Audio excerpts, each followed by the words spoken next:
स्वागत आहे पुन्हा एकदा.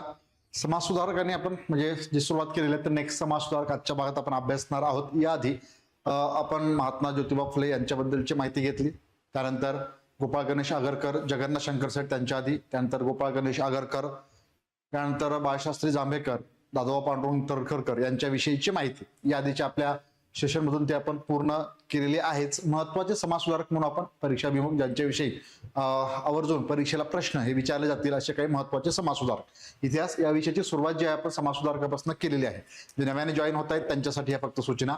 तर यानंतर मग आपला जो टप्पा असणार आहे समाज सुधारक महत्वाचे अभ्यासल्याच्या नंतर काही समाज सुधारक हे तुम्हाला नोट्सच्या माध्यमातून रीड करून घ्यायचे आहेत.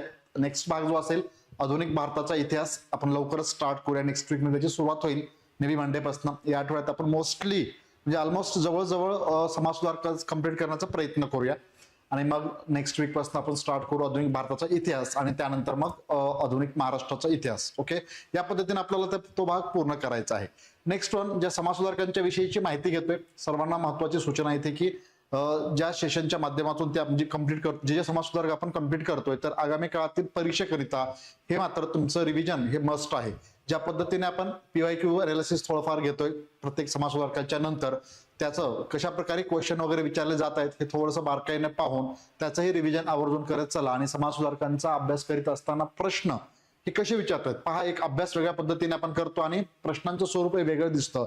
त्यामुळे सरसकट फक्त घटनाक्रम किंवा त्या व्यक्तीने काय कार्य केलं, कोणती संस्था स्थापन केली हे एवढाच भाग अभ्यासून लक्षात ठेवण्यापेक्षा प्रश्न कशा स्वरूपात विचारलेले आहेत त्या अनुषंगाने आपल्याला तयारी करायची. हे मी कायमचं बोलत आलेलो सुरुवातीपासून आणि पुढेही असेल ते मात्र सर्वांनी ध्यानात घ्यायचंय. ठीक आहे, चला आता अधिकचा वेळ न घेता सर्वजण हळूहळू जॉईन होतील. बाकीचे इतर हे विद्यार्थी आपण सुरुवात करूया आजच्या भागाला. यस, गुड आफ्टरनून प्रदीप, सर्वांनाच गुड आफ्टरनून, सर्वांचं सहर्ष स्वागत. तर समाज सुधारक नेक्स्ट समाज सुधारक असतील कोण ते आपण जाणून घेऊ. मात्र त्याआधी एक दोन प्रश्न मी तुम्ही पाहू म्हणजे कशा पद्धतीने अभ्यास करा. आपण PYQ तर घेतोयच मित्रांनो, लक्षात घ्या. PYQ सिरीज तर आहेच आहे, आजही ते असणारच आहे. मात्र एक सराव प्रश्नाच्या माध्यमातून म्हणून आपण काही दोन प्रश्न या ठिकाणी घेतलेले आहेत. लास्ट समाज सुधारक लास्ट सेशन मध्ये ज्यांच्याविषयी आपण अभ्यास केलेला आहे ते क्वेश्चन घेतोय आपण. तर जे लाईव्ह आहेत त्यांनी उत्तर देण्याचा प्रयत्न करायचा आहे. ठीक आहे,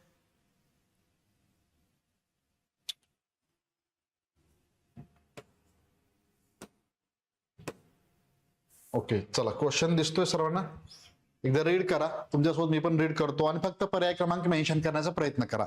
म्हणजे तुम्ही ते अभ्यासले का, रिव्हिजन होत आहे का नाही हे आपल्याला पाहण्याकरिता अशा पद्धतीने अधूनमधून क्वेश्चन्स घेत पाहणार आहे आपण.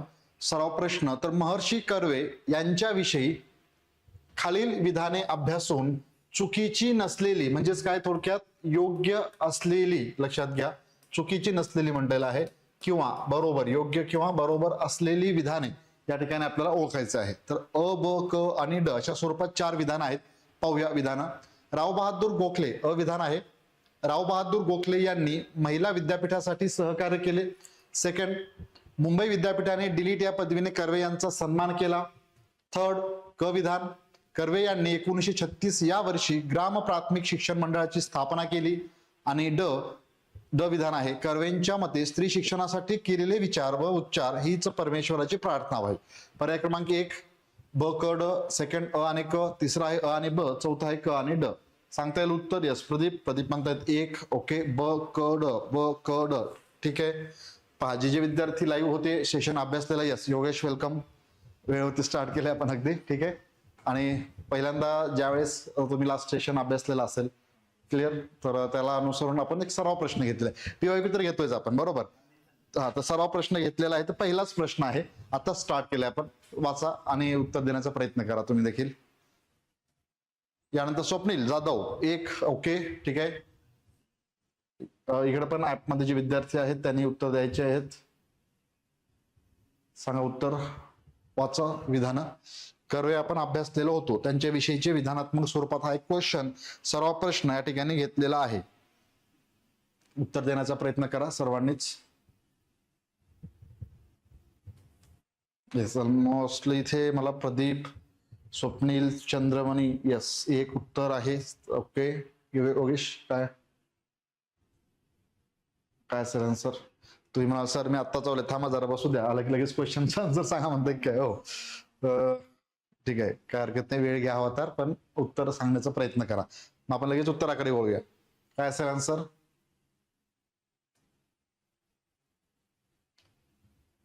येस, तुमचं उत्तर जाणून घेऊन मी लगेच विश्लेषण म्हणजे आपण उत्तर पाहूया. येस, सांगा काय असेल? अ आणि ब, अ आणि ब, 3 नंबर. ठीक आहे, चला पाहूया एक एक विधान आणि मग उत्तर नोट करू. तर कर्वे यांच्याविषयीचे विधान दिले होते. राव बहादूर गोखले यांनी महिला विद्यापीठाला सहकार्य केलं होतं का? विठ्ठलदास ठाकरसी. ओके, विठ्ठलदास ठाकरसी म्हणून आपण त्या व्यक्तीचं नाव मेन्शन केलं होतं, लक्षात घ्या.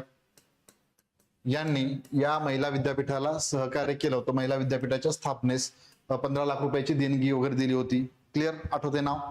मग त्यानुसार त्यांच्या मातोश्रीचं नाव SNDT श्रीमती नाथीबाई दामोदर ठाकरसी हे नाव देण्यात आलं होतं वगैरे, आपण ती माहिती घेतली होती. सो पहिलं विधान इथे चुकीचं आहे. पाहूया नेक्स्ट वन. बऱ्याच जणांनी, मला वाटतं स्वप्नील, यस चंद्रमणी, स्वप्नील, प्रदीप, तुम्ही ब ही उत्तरात मेन्शन केलेलं होतं, मे बी ब कड असं. तर पहा हे विधान, मुंबई विद्यापीठाने डिलीट पदवी दिली का हो? हे क्लिअर करायचं आपल्याला. कोणती होती मग? Okay, so second also wrong. आता उत्तर तुमच्या लक्षात आलं असेल. तर 3 विद्यापीठे पहा, व्यवस्थित जाणून घेऊ. 3 विद्यापीठे होते. कोणती? बनारस, त्यानंतर पुणे विद्यापीठ, नेक्स्ट SNDT विद्यापीठ. या 3 विद्यापीठांना त्यांना डॉक्टरेट इन लिटरेचर, सर्वप्रथम पहिल्यांदा डॉक्टरेट इन लिटरेचरनं सन्मानित केलं होतं. मात्र मुंबई एकमेव विद्यापीठ होतं की डॉक्टरेट इन लॉ LLD आपण हे पाहिलं होतं. त्यामुळे इथे डिलीट मेन्शन केलेलं आहे. डिलीट पदवी म्हटलं की आपल्याला यस वाटतं, मात्र नाही. लक्षात घ्या, LLD मुंबई विद्यापीठ आणि doctorate in literature Pune SNDT आणि बनारस विद्यापीठ, हे लक्षात ठेवायचं आहे. त्यामुळे दुसरं विधान चुकीचं. आता मात्र तुमच्या लक्षात आलं असेल उत्तर काय असणार आहे, कारण आता पर्याय क्लिअर झालेले आहेत. तर यस, 36व्या वर्षी त्यांनी ग्रामीण भागात, कर्वे यांनी ग्रामीण भागामध्ये शिक्षणाचा प्रसार मोठ्या प्रमाणात व्हावा यासाठी ग्राम प्राथमिक शिक्षण मंडळाची स्थापना केलेली होती. आणि कर्वेंच्या मते सुरुवातीलाच ते मेन्शन केलं होतं की परमेश्वराची जर तुम्हाला प्रार्थना करायची असेल तर म्हणजे स्त्री शिक्षणासाठी जो विचार किंवा उच्चार केलेला असेल स्त्रियांच्या शिक्षणाकरिता, तीच परमेश्वराची प्रार्थना, असं त्यांनी म्हटलेलं होतं. क्लिअर? क आणि ड मग कोणत्या पर्यायामध्ये आहे ते? पर्याय क्रमांक 4 या प्रश्नाचं योग्य उत्तर असेल. क्लिअर? थोडंसं बारकाईने विधान पाहायचे आहेत, कोणत्या विद्यापीठानं कोणती पदवी दिलेली वगैरे आहे ते. यस स्वप्नील, कन्फ्युज झाला LLD आणि डिलीट मध्ये. यस, फक्त मुंबई विद्यापीठ LLD हे लक्षात ठेवा आणि डॉक्टरेट इन लिटरेचर 3 विद्यापीठ, बनारस, पुणे, SNDT. क्लिअर? चला यानंतर next question.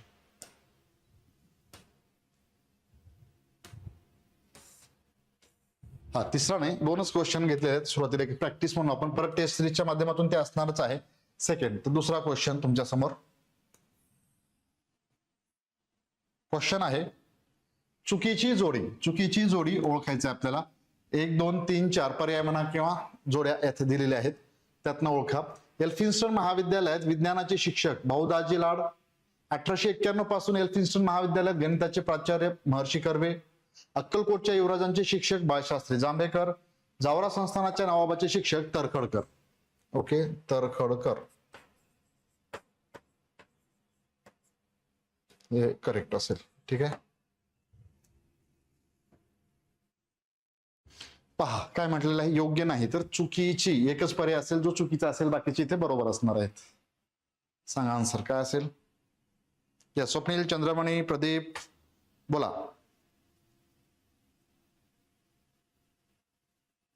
Yes Yogesh, 4. Okay, Yogesh म्हणतायत 4. बाकी पहा, वाचलंय, रिवाइज केलंय, थोडंफार काही आठवतंय. ते नोट्स पाठवलेले आहेत, आज तुम्हाला मिळून जातील, आज किंवा उद्या म्हणजे तुम्हाला ते सेंड करतील. ठीक आहे, सर्वांनाच म्हणजे विद्यार्थ्यांना. पहा एक एक विधान पाहू. आता एवढा वेळ सफिशियंट आहे. उत्तर तुम्ही मेन्शन करू शकता आणि उत्तर चुकेल की काय या भीतीनं उत्तर न देता राहू नका. सर्वांनीच उत्तर द्यायची आहेत. एल्फिन्स्टन महाविद्यालयात विज्ञानाचे शिक्षक भाऊदाजी लाड हे होते. ठीक आहे, यानंतर 1891 पासून एल्फिन्स्टन महाविद्यालयामध्ये गणिताचे प्राचार्य होते का हो? कर्वे. लक्षात घ्या, फर्ग्युसन महाविद्यालयात गणिताचे ते प्राचार्य होते. वर्करने आपल्याला गणित विषय म्हटलं आणि कर्वे म्हटलं की आपल्याला वाटतं की यस आहेत ते प्राचार्य, परंतु महाविद्यालय मी तुम्हाला आधी तिथे सांगताना मेन्शन केलं होतं आणि त्यावर थोडंसं भर दिला होता, रिपिटेशन पण केलं होतं आपण. ओके, गणित हा विषय, गणित या विषयात त्यांनी पदवीचं शिक्षण प्राप्त केलं होतं मुंबईमधनं, हे लक्षात ठेवा. विल्सन कॉलेज, एल्फिन्स्टन कॉलेजमधून दोन्ही ठिकाणी शिक्षण त्यांचं. मात्र गणित हा विषय शिकवायला ते फर्ग्युसन महाविद्यालयात होते टिल 1891 टू टिल 1914, 1914 पर्यंत. क्लिअर आलं लक्षात? आता इथे काय म्हटलं होतं, 1891 पासून एल्फिन्स्टन महाविद्यालयात गणिताचे प्राचार्य असं प्राध्यापक म्हणून मेन्शन केलं होतं. तर नाही, हे विधान इथे चुकीचं आहे. बाकी अक्कलकोटच्या युवराजांचे शिक्षक म्हणून जांभेकरांबद्दल आपण उल्लेख केला होता, ठीक आहे. आणि जावरा संस्थानाचे नवाबाचे शिक्षक म्हणून काम केलं होतं तरखडकर यांनी. सो बाकीचे मात्र बरोबर, एकमेव चुकीचं आहे, म्हणजेच आपलं उत्तर हे असेल. मी इथं 3 प्रकारे राईट करतो म्हणजे आन्सर हे तुमच्या लक्षात येईल. क्लिअर आहे आता? ओके. तर अशा पद्धतीने क्वेश्चन परीक्षेमध्ये असतील. तर सर्व प्रश्न आपण त्याच धर्तीवरती घेतोय. आयोगानं ज्या पद्धतीने प्रश्न विचारलेले आहेत हे तुमच्या या ठिकाणी लक्षात येते. त्यामुळे आपल्याला कुठे चुकतंय किंवा काय म्हणजे इथे चुका होत आहेत, मी तुम्हाला वारंवार सांगतो. ज्या ठिकाणी PYQ आपण अभ्यासणार आहोत किंवा सर्व प्रश्न असे असणारच आहेत, इथे चुका झाल्या तरी चालतील. मात्र जिथे चुका होत आहेत मग त्या बारीक सारीक गोष्टी आपण कशा प्रकारे नोट करायच्या आणि त्या चुका परीक्षेत होऊ नये याची काळजी घ्यायची. त्याकरिता फक्त एकच गोष्ट असेल, फक्त सेशन न ऐकता किंवा तेवढंच नोट करून पुढे न जाता ते केल्याच्या नंतर त्याचं रिव्हिजन, ओके, पुन्हा एकदा पाहणं असेल, रिव्हिजन करणं असेल, ह्या सर्व गोष्टी महत्वाच्या आहेत. त्या माध्यमातून तुम्हाला या प्रश्नांची उत्तरे सोडवता येतील. अदरवाईज मग अशा पद्धतीने चुका होतील. सोपंच विधान होतं खरं तर, आलं लक्षात? मात्र ते प्रश्न म्हणून पाहायला गेलं की प्रश्नाकडे थोडंसं वेगळ्या पद्धतीने वाटतं. तुम्ही जर नोट्स किंवा अभ्यासात असाल एखादा भाग, तर त्यावेळेस तुमच्या लक्षात येतं कुठं काय होतं काय नाही. सिक्वेन्सनुसार जर पाहायला गेलं हे आपल्याला क्लिअर होतं. परंतु असा प्रश्न समोर आला की थोडंसं गडबडतं. यासाठीच सराव आवश्यक असल्यामुळे आपण काही 2 क्वेश्चन घेण्याचा इथे प्रयत्न केलेला होता. चला नेक्स्ट पुढे जाऊया. आता पुढील समाजसुधारक या ठिकाणी आपल्याला अभ्यासाचे आहेत आजच्या सेशन मधले. ते म्हणजेच थोर समाजसुधारक.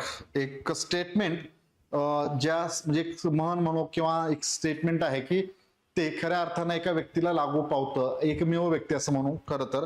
कारण बरेच जण शिक्षणाच्या माध्यमातून म्हणजे स्वतःची असेल वैयक्तिक किंवा समाजासाठी काहीतरी काम योगदान दिलेलं आहे, परंतु एकमेव व्यक्ती असा उल्लेख त्यांचा इथे करतो एका वाक्यानुसार. तो म्हणते वाक्य म्हणजेच मित्रांनो, एज्युकेशन इज एनलाइटमेंट. हे इंग्रजीमधून एक स्टेटमेंट आहे. तुमच्या लक्षात आला असेल अर्थ काय असेल त्याचा. एज्युकेशन इज एनलाइटमेंट म्हणजेच शिक्षण हे प्रकाशमय आहे. शिक्षण हे प्रकाशमय आहे. याला खऱ्या अर्थाने सार्थक ठरणारे एकमेव आणि एक थोर समाजसुधारक महामानव म्हणजेच डॉक्टर बाबासाहेब आंबेडकर यांच्याविषयीची परीक्षाभिमुख माहिती आपण आजच्या भागात घेणार आहोत. पहा, एकूणच जीवन जर पाहायला गेलं डॉक्टर बाबासाहेब आंबेडकर यांच्याविषयी म्हणजे शिक्षण घेण्यासाठी जी धडपड त्यांची होती सुरुवातीला, म्हणजे बाकीच्या लोकांच्या बद्दल सांगायचं गेलं जे कोणी वेगळ्या जातीतनं असतील, ओके, त्यांना काही जणांना शिक्षण घेण्यासाठी इतक्या मोठ्या प्रमाणात अडचणी आल्या नाहीत, सहजरित्या शिक्षण मिळायचं. परंतु डॉक्टर बाबासाहेब आंबेडकर एका विशिष्ट वर्गातनं असल्या कारणाने त्यांना शिक्षणासाठी देखील त्यांना शिक्षणापासून रोखलं जायचं. इथपर्यंत हा अन्याय आपण म्हणू त्यांच्यावरती करण्यात आलेला होता. आणि परंतु या शिक्षणात नेमकं काय आहे हे समाजाला किंवा लोकांना आणि स्वतःही पाहायचं होतं त्यांना की यार काय आहे शिक्षणात. शिक्षण म्हणजे काय की जे मला लोक घेऊ देत नाहीत, पाहूच तर नेमकं काय याच्यात ताकद आहे असं म्हणत मित्रांनो फक्त 1 डिग्री नाही तर अशा कितीतरी असंख्य डिग्री आपल्या नावावरती त्यांनी केलेल्या आहेत. म्हणजे पहा तुम्ही जर त्यांच्या डिग्र्याबद्दलची मी थोडक्यात इथे नमूद करतो. आज एका विषयात ग्रॅज्युएशन कंप्लीट करत असताना आपले किती दमछाक होते, बरोबर. तुम्ही आपण इंजिनिअरिंग झालं, कम्प्युटर इंजिनिअरिंग झालं, एकदम निर्वत असतो, 1 नंबर भारी झालं, तेवढे शिकलेला लगेच नोकरीकडे पळतो. किंवा BA शिक्षण घेतलं असाल तुम्ही, BSc कम्प्लीट केलं असेल, आता मग MSc करणार, मग काहीतरी BEd वगैरे करून कुठेतरी जॉब वगैरे किंवा जे काय असणार आहे ते समजा. परंतु एकच डिग्री घेतल्याच्या नंतर आपण पुढे जाण्याचा प्रयत्न करतो. तर पहा फक्त BA करून थांबले नाहीत ते, BA तर केलेच, परंतु BA करण्याबरोबरच त्यांच्या बाकीच्या डिग्र्यांच्या बद्दल विचार केला गेला. MA संपादन केल्याच्या नंतर पुढं BSc असेल, DSc असेल, MSc असेल त्याने पूर्ण केलेलं आहे. म्हणजे MSc त्याने लंडन विद्यापीठातून त्याने पूर्ण केलेली आहे. DSc, MSc, doctorate in science, master in science, त्याचबरोबर कायद्याचे शिक्षण देखील घेतलेलं आहे त्यांनी. जर्मनीतील बॉन विद्यापीठातून कायद्याचं शिक्षण पूर्ण केलेलं आहे. म्हणजे आणखी एक उदाहरण द्यायचं म्हणजे पहा आपल्याकडे समजा तुम्ही BA शिक्षण घेतलंय, ओके, एखादा सब्जेक्ट असेल तुमचा इतिहास, या विषयात BA पूर्ण केलं, किंवा आर्ट्सचा विद्यार्थी असेल आणि त्याला तुम्ही सायन्सचे क्वेश्चन काही विचारले तर डायरेक्ट तो हात काढून गेला, रे बाबा नाही माझं BA आहे, मी आर्ट्स बॅकग्राऊंड कडनं आहे, मला सायन्सचं काही जमत नाही. किंवा एखादा सायन्सचा विद्यार्थी असेल BSc MSc झालेला, त्याला जर आर्ट्सचा काही प्रश्न विचारला समजा तर तो म्हणेल सर माझा काही तो म्हणजे त्याचा संबंध नाही BA त्यामुळे त्याचं मला काही माहिती नाही. हे असं आपल्याकडनं उत्तर येतात आणि आपण त्यामध्ये पण निर्वत असतो की नाही मला सायन्स फार येतं, त्याचं काही येत नाही. परंतु डॉक्टर बाबासाहेब आंबेडकरांच्या बाबतीत बोलायचं झाल्यास इथे तुम्ही काहीही विचारा तुम्ही, म्हणजे बीएससी केलंय तर ठीक आहे, मग समाजशास्त्राचं विचारा, त्याचे ते काही सांगतील तुम्हाला. इकॉनॉमिक्स मध्ये देखील त्यांनी शिक्षण घेतलेलं आहे. राज्यशास्त्र, अर्थशास्त्र हे त्यांचे विषय होते BA-MA ला. त्यानंतर सायन्सची पदवी म्हणजे DSc, doctorate in science, MSc, master in science हे देखील पूर्ण केलं. त्याचबरोबर कायद्याचे शिक्षण देखील घेतलेलं आहे त्यांनी. म्हणजे एक कुठली अशी डिग्री नाही तर अनेक डिग्र्या मिळवत आहेच काय शिक्षण हे पाहत असताना त्यांना एक सर्वांगीण विकास म्हणून आपण करण्याबरोबरच समाजाला एक वेगळी दिशा देण्याचं काम जे आहे ते डॉक्टर बाबासाहेब आंबेडकरांनी केलं होतं शिक्षणाच्या माध्यमातून, हे लक्षात घ्या. आणि म्हणूनच त्यांनी म्हणजे आर्थिक प्रगती देखील आपली म्हणजे पुढं भक्कम करायची असेल तर या शिक्षणातच ताकद आहे हे ओळखून त्यांनी अस्पृश्य बांधवांना आपल्या सांगितलं होतं आणि महत्वाचा संदेश दिला होता. तुमची जर आर्थिक प्रगती तुम्हाला साधायची असेल तर त्या ठिकाणी शिक्षण हे महत्वाचं आहे. शिक्षणाच्या माध्यमातूनच तुम्ही त्या ठिकाणी पुढे जाऊ शकता अथवा तुमचा सर्वांगीण विकास होऊ शकतो. हे एकमेव ताकद कशात आहे तर शिक्षणात, आणि स्वतःही देखील ते त्याने अनुभवलेलं आहे.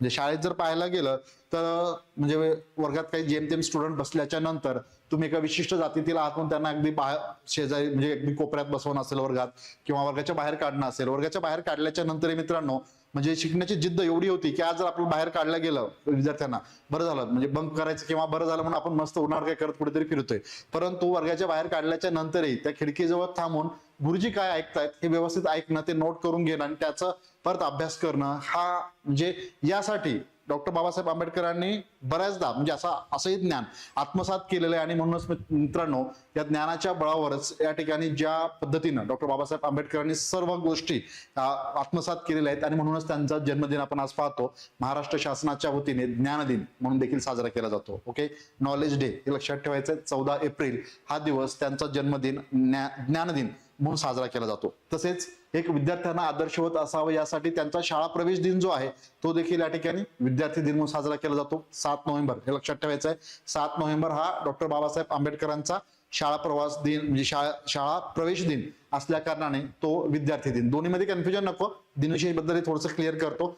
14 एप्रिल ज्ञानदिन नॉलेज डे म्हणून साजरा केला जातो आणि 7 नोव्हेंबर हा विद्यार्थी दिन. ओके, त्यांच्याबद्दलची माहिती घेत असताना तर एकूणच त्यांच्या कार्याचा थोडक्यात आढावा घेऊ. नेहमीप्रमाणेच जे इंट्रोडक्शन आता केलेलं आहे त्यानंतर पुढे जायचंच आहे आपल्याला आणि यानंतर पीपीटीच्या स्वरूपात पॉइंट्स आणि शेवटी मग नेहमीप्रमाणे PYQ आपण या ठिकाणी घेणार आहे. व्यवस्थित ऐका आणि त्यानंतर प्रश्नांची उत्तर देण्यासाठी रेडी राहायचं आपल्याला. तर मित्रांनो डॉक्टर बाबासाहेब आंबेडकर यांचा जन्म 14 एप्रिल 1891 महू या ठिकाणी झालेला होता. ते त्यांच्या आईवडिलांचे एकूणच 14वे अपत्य होते. प्राथमिक शिक्षण पूर्ण झाल्याच्या नंतर पुढे महाविद्यालयीन शिक्षण त्यांनी मुंबई या ठिकाणी पूर्ण केलं. BA ची पदवी संपादन केली. प्राथमिक शिक्षण पूर्ण होत असतानाच त्यांचे एक आदर्श गुरुजी होते कृष्णाजी केशव आंबेडकर यांचंच त्यांना म्हणजे मूळ आंबेडकर जे आडनाव आपण पाहतो आज किंवा ज्या नावाने त्यांना आपण ओळखतो तर त्या प्रेमळ गुरुजींनी त्यांना त्या ठिकाणी त्यांचं आडनाव धारण करण्यास सांगितलं आणि पुढे ते भीमराव आंबेडकर या नावानेच ते ओळखले जाऊ लागले होते. यानंतर अविरतपणे शिक्षण सुरूच होतं. पुढं BA पदवीचं शिक्षण प्राप्त केल्याच्या नंतर ते MA चे शिक्षण पूर्ण करण्यासाठी अमेरिकेतील कोलंबिया या विद्यापीठात गेलेले आहेत. शिक्षणावरती क्वेश्चन आंबेडकरांच्या डॉक्टर बाबासाहेब आंबेडकरांच्या शिक्षणावरती प्रश्न विचारला गेलेला आहे. बारकाईनं ऐकायचं आहे, त्यावेळेस तुम्हाला प्रश्नाचं उत्तर देताना लक्षात येईलच इथे. ठीक आहे, ते आपण घेतलेले आहे. तर कोलंबिया विद्यापीठात MA पूर्ण केलं आणि याच ठिकाणी कोलंबिया विद्यापीठातूनच त्यांनी PhD देखील मिळवलेली आहे. ओके, MA आणि PhD कुठे? कोलंबिया विद्यापीठात, अमेरिकेतील कोलंबिया विद्यापीठातून त्यांनी ते पूर्ण केलेलं होतं. पुढं मग बराच काळ ते म्हणजे नोकरी देखील त्यांनी केलेली आहे. मुंबईमधील सिडनेहॅम कॉमर्स महाविद्यालयात त्यांनी अर्थशास्त्र हा विषय शिकवला होता. तसेच या विद्यालयाच्या म्हणजे सिडनेहॅम कॉमर्स महाविद्यालयात काही काळ म्हणजे नोकरी केल्याच्या नंतर परत पुढे त्यांना शिक्षण घ्यायचं होतं. मी मगाशी उल्लेख केला होता पहा, आता म्हणजे काही गरज नव्हती. MA पूर्ण केलं, PhD संपादन केली, त्यानंतर कुठे प्राध्यापक म्हणून ते नोकरी करू शकले असते, चांगल्या पगाराची नोकरी देखील मिळाली असती. मात्र इथवर न थांबता छत्रपती शाहू महाराजांनी मदत केल्यामुळे त्यांच्या बळावर त्यांनी शिष्यवृत्तीच्या बळावरती या मदतीने पुढं आपल्याला ते लंडन विद्यापीठातूनही शिकताना दिसत आहेत आणि तिथेच मग त्यांनी या सायन्सच्या डिग्र्या मिळवल्या होत्या. कोणत्या? त्यापैकी MSc असेल, DSc असेल, ही पदवी आपल्याला लंडन विद्यापीठातून त्यांनी मिळवलेली आहे. ओके, यानंतर जर्मनीला ते काही काळ होते. जर्मनीतून कायद्याचे शिक्षण त्यांनी मिळवलं. कुठल्या विद्यापीठातून ते लक्षात घ्यायचंय? बॉन. ओके, जर्मनीतील बॉन या विद्यापीठातून डॉक्टर बाबासाहेब आंबेडकरांनी कायद्याचे शिक्षण मिळवलेलं आहे. इथे थोडंसं कन्फ्युजन होतं. त्या शिक्षणाच्या बाबतीत आपण जे मेन्शन करतोय थोडक्यात नोट करायचं, लक्षात घ्या. डॉक्टर बाबासाहेब आंबेडकरांच्या विषयी MA कुठं पूर्ण केलं? कोलंबिया विद्यापीठात. थोडंसं रिवाइज करतो, त्याचं रिझन आहे महत्वाचं, कारण या विषयीचा क्वेश्चन विचारून झालेला देखील आहे. पुढील काळात देखील त्यांच्या शिक्षणाबद्दलचं म्हटलं पण तर जोड्या लावाच्या स्वरूपात, वन लाईनर क्वेश्चन किंवा शिक्षण कुठून काय पूर्ण केलं हे विचारलं जाऊ शकतं. ओके, त्यामुळे हे लक्षात ठेवायचं आपल्याला. कोलंबिया विद्यापीठात त्यांनी काय केलं, MA पूर्ण केलं. PhD कुठं पूर्ण केली, कोलंबिया विद्यापीठातच, हे लक्षात घ्या. त्यानंतर BA त्यांनी म्हणजे एल्फिन्स्टन महाविद्यालय त्यांनी पूर्ण केलं होतं. त्यानंतर हे MA चं शिक्षण झालं. मुंबईत BA MA चं शिक्षण कोलंबिया विद्यापीठ. पुढं मग MSc DSc कुठं, कोलंबिया नाही, हे लक्षात घ्यायचंय. कुठलं सांगता येईल, आता सांगितलेलं आठवतंय हा, MSc DSc लंडन विद्यापीठ. MSc DSc हे लंडन विद्यापीठातून पूर्ण केलं. आणि मग आता कायद्याचं शिक्षण मग अमेरिका नाही, लंडन नाही, तर जर्मनी. ओके, कायद्याचे शिक्षण कुठे, जर्मनी मधील बॉन विद्यापीठात त्याने कायद्याची पदवी त्या ठिकाणी मिळवलेली आहे. एकूणच आपल्याला शिक्षणाचं त्यांचं कार्य दिसतं, म्हणजे शिक्षण घेतलेलं. शिक्षणाविषयी त्याने कार्य, महत्वाचं कार्य म्हणजेच सर्वांनाच शिक्षण मिळावं आणि स्पेशली अस्पृश्य बांधवांच्या शिक्षणासाठी धडपडत असताना ते दिसले, कारण त्यांनी जवळून सवयस्थिती पाहिली होती आणि या समाजात ज्या पद्धतीनं आपल्याला हीन वागणूक मिळत होती त्यात सुधारणा होऊन सर्वांनाच समान हक्क मिळावेत यासाठी ते आपल्याला कायमचं प्रयत्नशील असल्याचं दिसतं. आणि याच माध्यमातून डॉक्टर बाबासाहेब आंबेडकर यांनी पीपल्स एज्युकेशन सोसायटीची स्थापना केली होती. 1945च्या दरम्यान या पीपल्स एज्युकेशन सोसायटीची स्थापना आणि या पीपल्स एज्युकेशन सोसायटीच्याच माध्यमातून पुढं 1946 मुंबई या ठिकाणी सिद्धार्थ कॉलेजची स्थापना केली. तर पुढं आपल्याला दिसून येतं की अनेक म्हणजे छत्रपती संभाजीनगर आताचं आधीचं औरंगाबाद या ठिकाणी मिलिंद कॉलेजची स्थापना केली. हे दोन महत्वाचे म्हणजे महाविद्यालय याची स्थापना डॉक्टर बाबासाहेब आंबेडकर यांनी केलेली आहे. याचबरोबर त्याआधी थोडंसं आणखी मागे येऊ आपण. डॉक्टर बाबासाहेब म्हणजे शैक्षणिक कार्य जाणून घेत असताना किंवा अस्पृश्य बांधवांसाठी केलेलं कार्य, यामध्ये सर्वात महत्वाचं म्हणजेच शिक्षण घ्यावं आणि शिक्षणाच्या माध्यमातून आपली आर्थिक प्रगती साधावी या उद्देशाने एक संस्थाही स्थापन केलीच. मात्र त्याआधी डिप्रेस क्लासेस मिशन बद्दल आपण इथं बोलणं गरजेचं आहे. Depress classes education society, mission नाही, डिप्रेस क्लासेस एज्युकेशन सोसायटीची स्थापना 1928च्या दरम्यान डॉक्टर बाबासाहेब आंबेडकरांनी केलेली आहे. लक्षात घ्या, इथे मी मगाशी आता उच्चार करीत असताना पहिल्यांदाच डिप्रेस क्लासेस मिशनचा उल्लेख केला होता. ठीक आहे, आणि डिप्रेस क्लासेस एज्युकेशन सोसायटी हे दोन्ही व्यवस्थित समजून घेणं आवश्यक. या दोन्हीमध्ये बऱ्याच विद्यार्थ्यांना सुरुवातीला अभ्यास करीत असताना कन्फ्युजन होतं, कालांतराने तुमचं रिवाइज झालं की मग तुम्हाला ते लक्षात राहतं. तर डिप्रेस क्लासेस मिशनची स्थापना विठ्ठल रामजी शिंदे यांनी केलेली आहे. क्लिअर, वीरा शिंदे यांनी केली होती 1906-7च्या दरम्यान आणि 1906ला. आणि सेकंड जो भाग आहे depress classes education society. Okay, हे मात्र एज्युकेशन आलं म्हटलं की लक्षात ठेवायचं डॉक्टर बाबासाहेब आंबेडकर, त्यामुळे कन्फ्युजन होणार नाही. शिक्षण आपण इंट्रोड्यूस करीत असताना त्यांचं असं शिक्षणाला महत्व देऊन केलेलं होतं. डिप्रेस क्लासेस एज्युकेशन सोसायटीची स्थापना त्यांनी केली. याचबरोबर शैक्षणिक कार्य जाणून घेत असताना काही काळ ते म्हणजे सुरुवातीला वकिली पूर्ण केल्याच्या नंतर म्हणजे ज्यावेळेस बॉन विद्यापीठातून वकिली पूर्ण केले होते त्यानंतर मुंबईच्या विधी महाविद्यालयामध्ये त्यांनी प्राचार्य म्हणूनही काम केलेलं आहे. पहिलं प्राध्यापक म्हणून काम केलं, त्यानंतर प्राचार्य म्हणूनही काम केलेलं आहे. त्यानंतर मग 1924 मध्ये सर्वप्रथम अस्पृश्य बांधवांनी शिक्षणाच्या माध्यमातून आपली आर्थिक परिस्थिती सुधारावी यासाठी त्यांनी या ठिकाणी बहिष्कृत हितकारणी सभेची स्थापना केली होती. ओके, 1924 हे लक्षात घ्या. इयर सहित विचारलं जाऊ शकतं किंवा सध्याला क्वेश्चनचा ट्रेंड कसा आहे पहा, लक्षात घ्या. सरळ वन लाईनर क्वेश्चन न विचारता म्हणजे 1924ला बहिष्कृत हितकारणी सभेची स्थापना आहे. तर ज्या पद्धतीने आपण पाहतोय पीपल्स एज्युकेशन सोसायटीची स्थापना कधी किंवा अनेक काही संस्था पुढे पाहणार आहोत किंवा डॉक्टर बाबासाहेब आंबेडकरांनी काही सत्याग्रह केलेले आहेत त्याबद्दलची माहिती घेणार आहोत.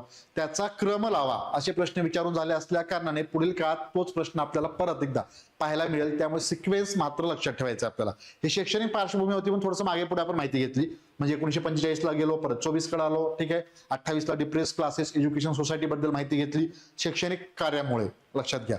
यानंतर मग पुढे टप्पा आपण पाहू ते सिक्वेन्सलीच पाहणार आहे. डॉक्टर बाबासाहेब आंबेडकर यांच्याबद्दल मग राजकारणाबद्दल थोडक्यात आपण बोलणं आवश्यक. इथे राजकीय म्हणजे त्यांनी म्हणजे राजकीय पक्षाची एक स्थापना देखील केली होती. म्हणजे स्वतंत्र मजूर पक्ष हा त्यांनी स्थापन केला होता 1936 मध्ये. या स्वतंत्र मजूर पक्षाचं चिन्ह होतं काय, तर माणूस. लक्षात ठेवायचं आहे, माणूस हे त्याचं चिन्ह होतं सुरुवातीला.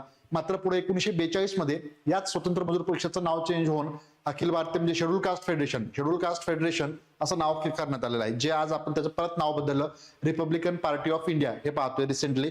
ज्याचे एक व्यक्ती म्हणजे रामदास आठवले जे आपल्याला पाहायला मिळतात की केंद्रामध्ये मंत्री देखील आहेत एका गटाचे. ओके, 2 गट त्यामध्ये देखील डिवायडेशन झालेलं होतं.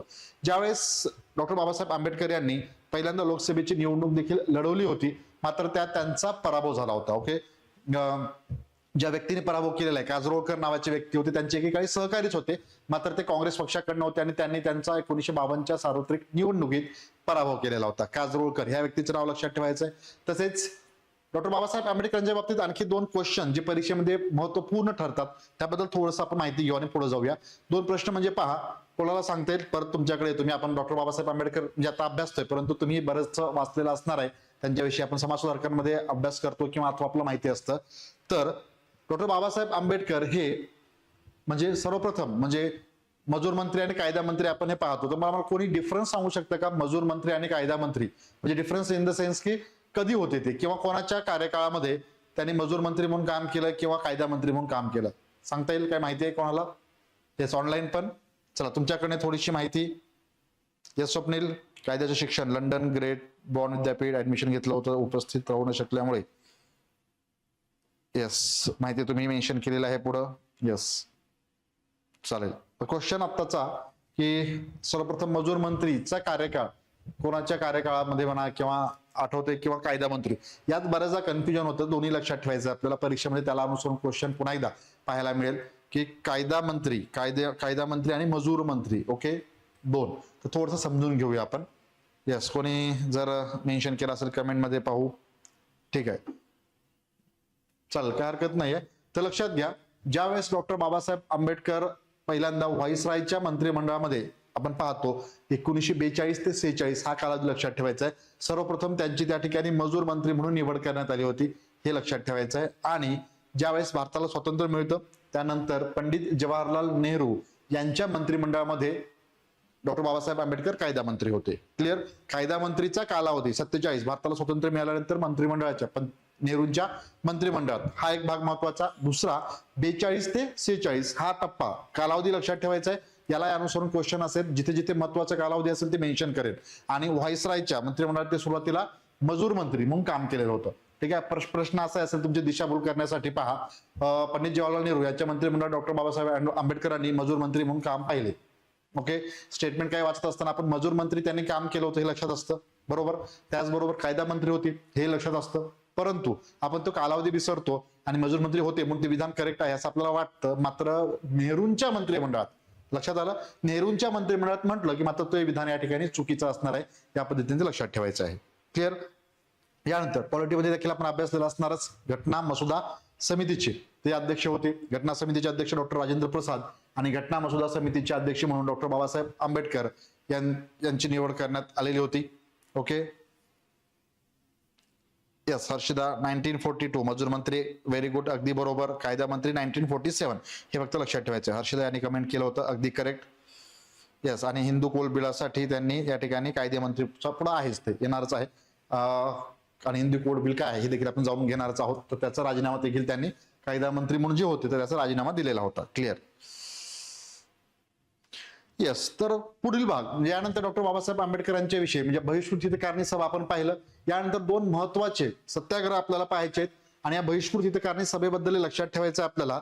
ज्यावेळेस या बहिष्कृत हितकारणी सभेची स्थापना 1924 या वर्षी झाली होती, त्यावेळेस मात्र आता प्रश्न कसा असेल, या आधीचे क्वेश्चन 19 आपला PIQ मध्ये पाहणारच आहे आपण, 1924 कोणी स्थापना केली, इयर वगैरे, परंतु त्यामध्ये कार्यकारी मंडळाचे अध्यक्ष डॉक्टर बाबासाहेब आंबेडकर होते. स्थापना केल्याच्या नंतर कार्यकारी मंडळ जे असते त्याचा अध्यक्ष, मात्र मेन अध्यक्ष आणि त्याचबरोबर सचिव यावरती क्वेश्चन असतात. तर सेटेलवाड हे अध्यक्ष होते आणि सचिव म्हणून शिवतरकर होते. ओके, हे 2 व्यक्तींची नावे आपल्याला या बहिष्कृत हितकारणी सभेच्या संदर्भात लक्षात ठेवायचं आहे. पुढं आपल्याला डॉक्टर बाबासाहेब आंबेडकर हे 1928च्या दरम्यान समाज समता संघाची स्थापना, सप्टेंबर 1928च्या दरम्यान आपल्याला समाज समता संघाची स्थापना करतात, ज्याचं मुखपत्र हे समता होतं. ओके, समाज समता संघाची स्थापना ही डॉक्टर बाबासाहेब आंबेडकरांनी केली. मुखपत्र कोणतं? समता हे मुखपत्र होतं, हे लक्षात ठेवायचं आहे. आणि या माध्यमातून मोठ्या प्रमाणात त्यांनी म्हणजे समतामधून म्हणजे अस्पृश्यताचं निर्मूलन करणं हा मेन त्याचा उद्देश होता, लक्षात घ्या. आणि त्याचबरोबर वैदिक पद्धतीने विवाह देखील सर्वांचे अस्पृश्य बांधवांचे लावले गेले पाहिजेत, हा त्या मागचा मेन मूळ उद्देश होता. ओके, या माध्यमातून या समाज समता संघाची स्थापना करण्यात आली होती, ज्याचं मुखपत्र लक्षात ठेवायचं, पुन्हा एकदा रिपीट करतो, समता हे होतं. क्लिअर? यानंतर डॉक्टर बाबासाहेब आंबेडकरांनी 20 मार्च 1927 रोजी सर्वात महत्वाचे इन्सिडेंट या काळात, आणि हा इथे पहा, काही घटना किंवा काही समाज सुधारकांच्या बाबतीत ज्यावेळेस आपण अभ्यासतो तिथे आपल्याला कालावधी लक्षात ठेवत असताना डेट इयर्स जिथे मी मेन्शन करतोय ते प्रॉपर लक्षात ठेवा, कारण त्यावरती क्वेश्चन विचारला जाऊ शकतो महत्वाच्या समाज सुधारकावरती. तर इथे डॉक्टर बाबासाहेब आंबेडकर यांच्याविषयी माहिती घेत असताना 20 मार्च 1927 ला महाड येथे, रायगडमधील महाड या ठिकाणी चवदार तळे सत्याग्रह त्यांनी केलेला होता. चवदार तळे सत्याग्रह म्हणजे अस्पृश्य बांधवांना सार्वजनिक ठिकाणी पाणी पिण्यासाठी सर्वांनाच समान हक्क मिळावेत याकरिता त्यांनी अविरतपणे लढा देऊन इथे आपल्याला पाणी पिण्यासाठी सर्वांसाठी ते खुले करण्यात आलं होतं. त्याला चवदार तळे सत्याग्रह म्हणून ओळखलं जातं. इन्सिडेंट कधीचा आहे? 20 मार्च 1927 चा. क्लिअर. यानंतर याच वर्षी म्हणजे 1927 याच वर्षी मनुस्मृतीचं दहन देखील त्यांनी डिसेंबर महिन्यात केलं होतं, अगदी एंडिंगला. सिक्वेन्स लक्षात ठेवा, कारण कालानुक्रम म्हणजे घटनाक्रम हे पाहणं आवश्यक आहे. यातनं आपल्याला दिसून येतं की पुढं जो क्रम लावा त्यावेळेस मात्र कन्फ्युजन होतं, ते होऊ देऊ नका. ओके. मगाशी समाज एकच मिनिट 1927 चा चवदार तळे सत्याग्रह हे नोट करायचंय, महत्वाचा भाग असेल. त्यानंतर पुढं आपल्याला दिसून येतं 1929 या वर्षी पर्वती मंदिर सत्याग्रह त्यांनी केला होता. म्हणजे काळाराम मंदिर सत्याग्रह आपल्याला माहिती आहे 2 मार्च 1930 चा. त्याआधी 1929 मध्ये पर्वती मंदिर सत्याग्रह त्यांनी केलेला होता, अस्पृश्य बांधवांसाठी सर्वांना ते खुलं राहावं यासाठी. मग सर्वात महत्वाचं नाशिक मधील काळाराम मंदिर सत्याग्रह कधी? 1930, 2 मार्च 1930 या वर्षी अस्पृश्य बांधवांना मंदिरामध्ये सर्वांनाच त्या ठिकाणी समान हक्क आहेत, त्यामुळे सर्वांनाच पाणी पिण्यासाठी आपण जसं पाहिलं त्यासाठी दर्शनाकरिता देखील मंदिरात कुठल्या जातीचं आहे म्हणून त्याला दूर न सारता सर्वांनाच दर्शनाकरिता ते खुलं केलं जावं या पद्धतीनं त्यांनी तो सत्याग्रह केला होता 2 मार्च 1930. हे देखील लक्षात ठेवायचं आहे. सिक्वेन्स महत्वाचा असेल म्हणून यावरती भर देतोय आणि वारंवार मी तुम्हाला ते सांगतोय सारखं, त्याचं रिपिटेशन असतं अधिकचं, कारण त्याकडेच आपण दुर्लक्ष करतो या कारणास्तव. सिक्वेन्स पहा, याला अनुसरून PYQ आहेत म्हणून मी पुन्हा एकदा हिंट देतोय, त्यामुळे तुम्हाला त्या प्रश्नांची उत्तर देताना देखील ते लक्षात येईल कशा पद्धतीने तो प्रश्न विचारला गेलेला आहे. ते 1930 ला हा चवदार तळे सत्याग्रह.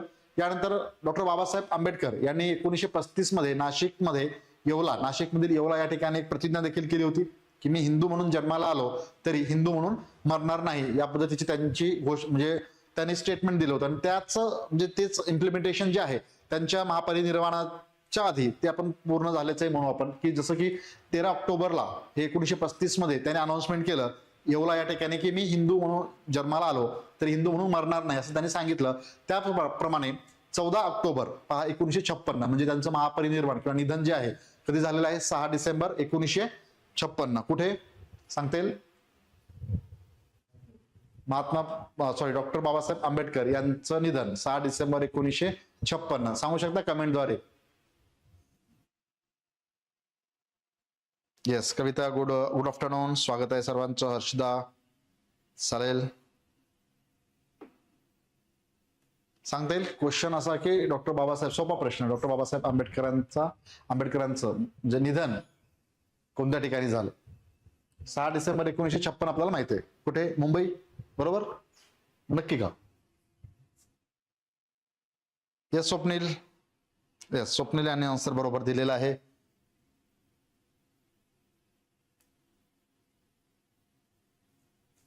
येस हर्षदा, जी तुम्ही माहिती मेन्शन करता एक्स्ट्राची ती सर्व PPT मध्ये आहे. ओके. वर्करने आपण इंट्रोडक्शन पद्धतीने ते माहिती देतोय, तर सर्व पॉइंट्स पुढे येणारच आहेत. क्लिअर? येस स्वप्नील यांचं उत्तर अगदी बरोबर. त्यानंतर गेम चेंजर असं तुमचं नाव आहे, नाव असलं तर बेटर, ID तुमची त्या नावाने असल्यामुळे दिसलं मला. तर दिल्ली लक्षात ठेवा, त्यांचं निधन दिल्ली 6 डिसेंबर 1956 आणि मग 7 डिसेंबरला त्यांचे म्हणजे आपण लास्टला अंत्यसंस्कार म्हणू जे की 7 डिसेंबर कुठे? मग मुंबई चैत्यभूमी म्हणजे दादर या ठिकाणी ज्याला आपण चैत्यभूमी म्हणून ओळखतो. 7 डिसेंबर हे पुढच्या दिवशी. निधन मात्र कुठे झालं हे लक्षात घ्यायचंय? दिल्ली.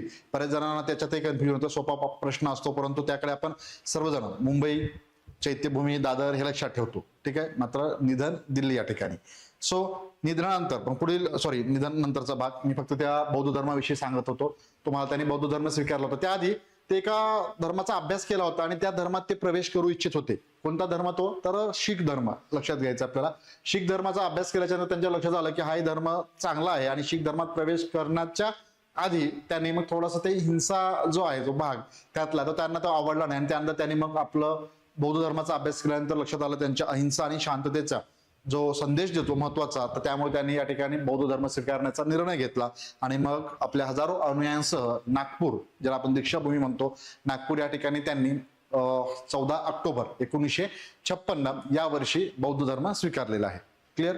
यानंतर धर्मांतरानंतर पुढे त्यांच्या काही ग्रंथांचा आपण इथे उल्लेख करणं आवश्यक आहे. अनेक ग्रंथांचं लिखाण त्यांनी केलेलं आहे, जसं की thoughts on Pakistan, who were Shudras, riddles in Hinduism, caste in India, त्यानंतर गांधी रानडे गांधी आणि जिना, यानंतर untouchables, okay, caste in India हा रिपीट केला आपण.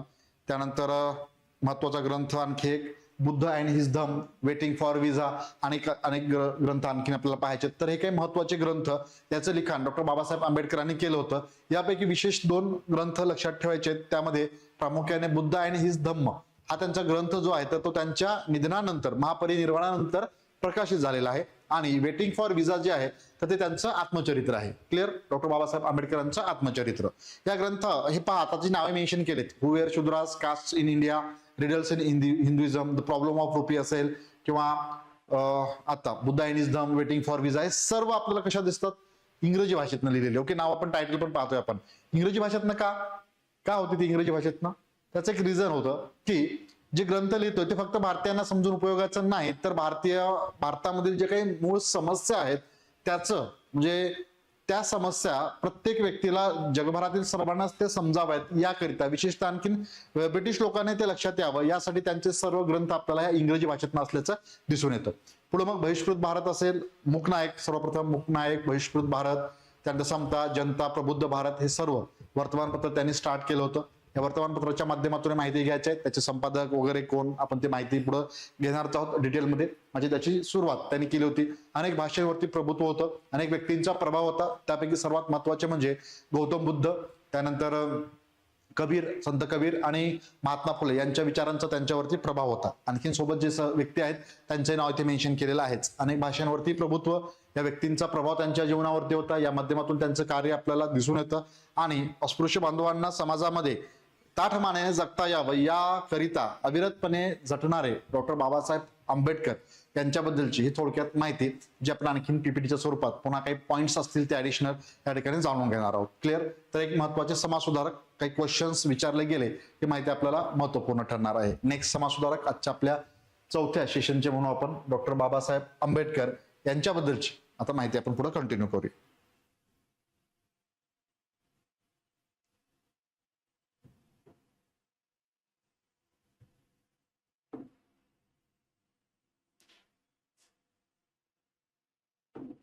चालेल, तर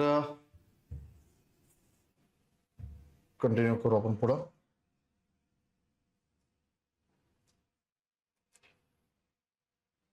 चौदा एप्रिल 1891 मध्य प्रदेशातील इंदूर जवळील महू या ठिकाणी त्यांचा जन्म. मूळ गाव मात्र आंबाडवे, जिल्हा रत्नागिरी. ठीक आहे. महाराष्ट्रातील त्यांचं मूळ गाव होतं, मात्र वडील लष्करामध्ये सुभेदार होते आणि त्यामुळे ते तिथे मध्य प्रदेशमध्ये असल्यामुळे स्थायिक त्या ठिकाणी महू या ठिकाणी जन्म, आणि ते त्यांच्या आई वडिलांचे एकूणच 14वे अपत्य होते. क्लिअर.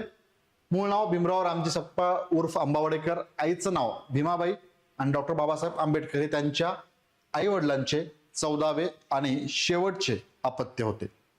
जन्म कुठे? मूळ गाव कुठं? रत्नागिरी जिल्ह्यातलं, महाराष्ट्रातील रत्नागिरी जिल्ह्यातलं मूळ गाव. मात्र जन्म कुठे झालेला त्यांचा? महू, मध्य प्रदेशातील महू या ठिकाणी. प्राथमिक शिक्षणासाठी काही काळ दापोली, त्यानंतर साताऱ्यातील ऍग्रिकल्चर स्कूलमध्ये त्यांनी प्रवेश घेतलेला होता. पुढे या शाळेतील कृष्णाजी केशव आंबेडकर या प्रेमळ गुरूंनी बाबासाहेबांना आपले आंबेडकर हे आडनाव स्वीकारण्यास सांगितले, आणि त्यानंतर मग ते भीमराव आंबेडकर किंवा डॉक्टर बाबासाहेब आंबेडकर या नावाने आपण ज्यांना ओळखतो त्याच नावानिशी, मूळ आडनाव तर नाही, म्हणजे त्यानंतर म्हणजे कृष्णाजी केशव आंबेडकर या गुरुजींचं जे आडनाव त्यांनी दिलं होतं आंबेडकर या, हे त्यांना स्वीकारण्यास सांगितलं, आणि त्यानंतर त्या नावानेच त्यांना ओळखलं जातं. पुढं नेक्स्ट वन, रमाबाई यांच्याशी 1905 या वर्षी त्यांचा विवाह. 1907 मध्ये मुंबईच्या एल्फिन्स्टन हायस्कूलमध्ये ते मॅट्रिकची परीक्षा उत्तीर्ण झाले होते.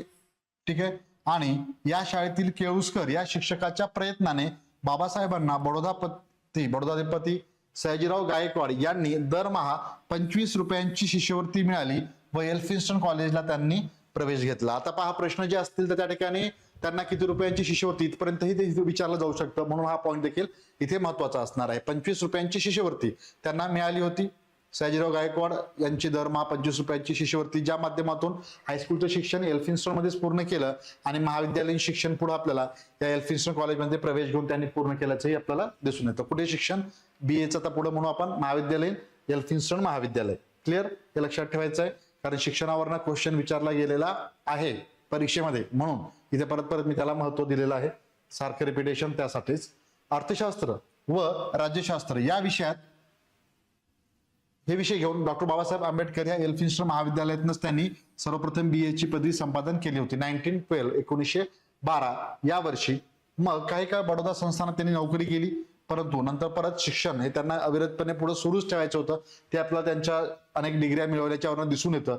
तर सयाजीराव गायकवाड यांनी दिलेले आताच मेन्शन केलेलं आहे 25 रुपयाच्या शिष्यवृत्तीच्या आधारे परत पुढं 1913 ते जुलै 1913 ते 16 या काळात बाबासाहेबांनी उच्च शिक्षणासाठी कुठे अमेरिकेतील कोलंबिया या विद्यापीठामध्ये त्यांनी प्रवेश घेतलेला होता. कोलंबिया विद्यापीठात त्यांचा प्रवेश आणि याच विद्यापीठात त्यांनी MA आणि PhD पूर्ण केलेली आहे. ओके, PhD पूर्ण केलेली आहे, हे लक्षात घ्यायचं महत्वाचं असेल.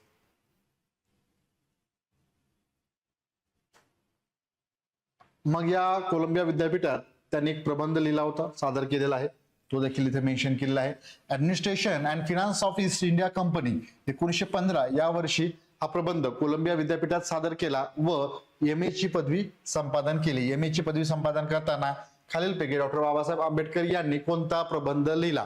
सरळ सरळ समजा वन लाईनर एक क्वेश्चन या ठिकाणी विचारला गेला तर हा देखील पॉईंट महत्वाचा असणार आहे, हे आपल्याला नोट करायचं आहे. Administration and finance of east India company या नावाचा प्रबंध लिहून MA ची पदवी प्राप्त केली. तर पुढं 1916 या वर्षी त्याच विद्यापीठात कोलंबिया विद्यापीठात त्यांनी PhD मिळवण्यासाठी डॉक्टर बाबासाहेबांनी national dividend of India a historical and analytical study, भारताच्या राष्ट्रीय नफ्याचा वाटा एक ऐतिहासिक पृथक्करणात्मक परिशीलन हा प्रबंध लिहिलेला होता. ओके, कोणता प्रबंध? सरळ सरळचं नाव लिहायचंय PhD साठी, आणि कोणत्या ठिकाणी? कोलंबिया विद्यापीठात त्यांनी PhD पूर्ण केलेली आहे. National dividend of India a historical and analytical study. Clear, हे लक्षात ठेवायचं. MA करताना काय लिहिलेलं त्यांनी पूर्ण केलेलं आहे, हे दोन्ही महत्वाचं असेल. शैक्षणिक पार्श्वभूमी जाणून घेत असताना या माध्यमातून परीक्षेला क्वेश्चन आपल्याला नक्कीच पुढे पाहायला मिळतील. क्लिअर. यानंतर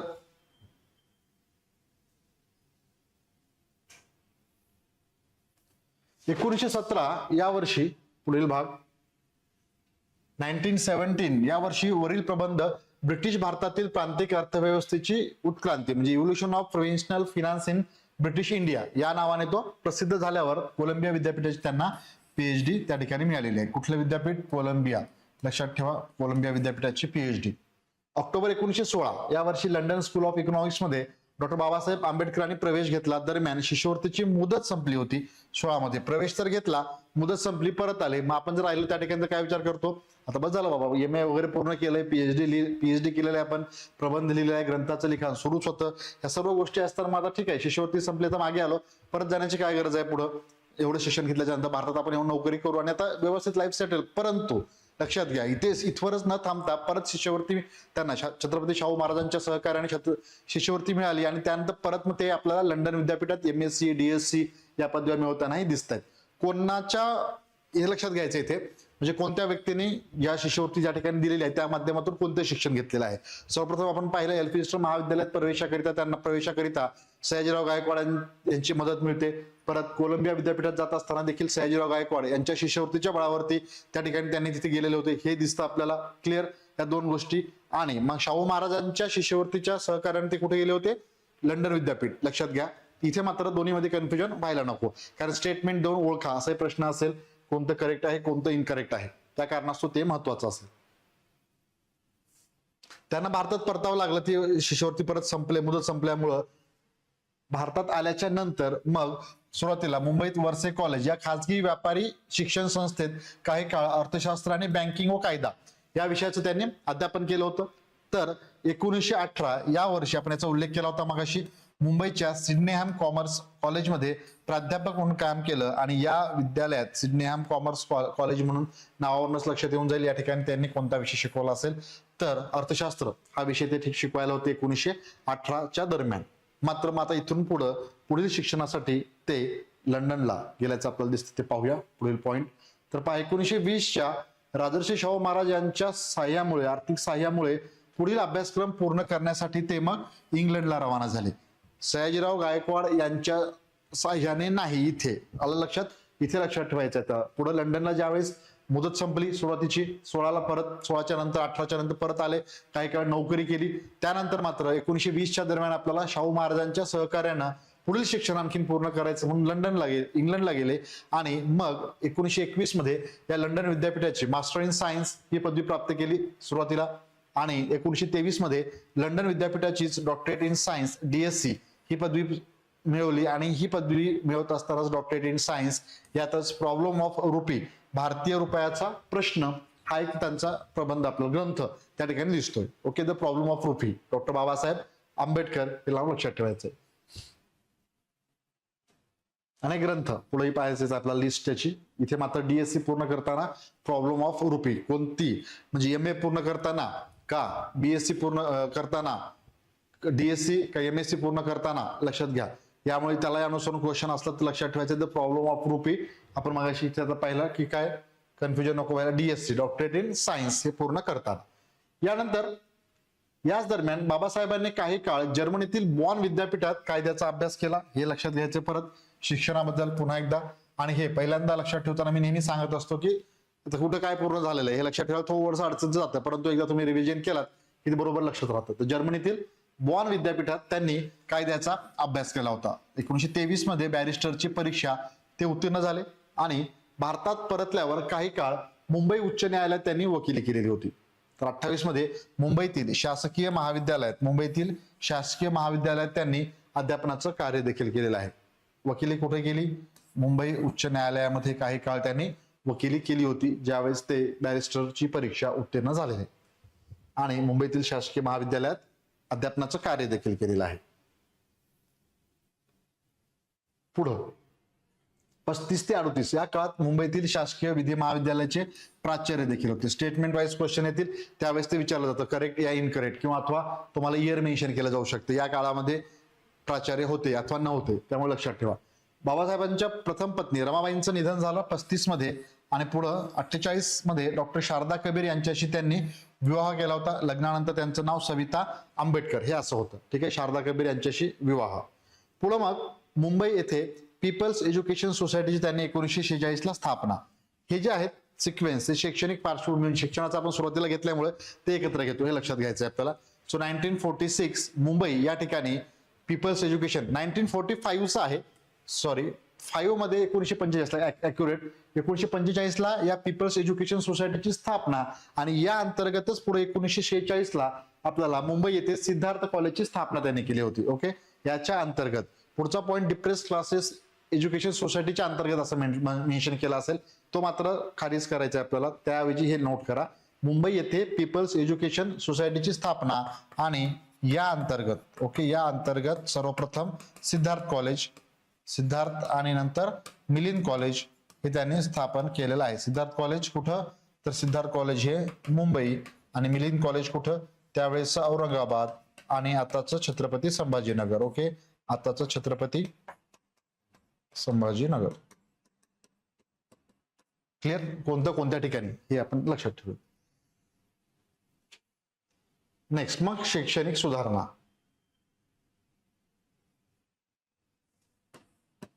एकोणीसशे 28 या वर्षी त्यांनी डिप्रेस्ड क्लासेस एज्युकेशन सोसायटीची स्थापना केली. याचा उद्देश मेन की अस्पृश्य बांधवांनी अधिकाधिक शिक्षण घ्यावं हे त्याचं मेन रिझन होतं.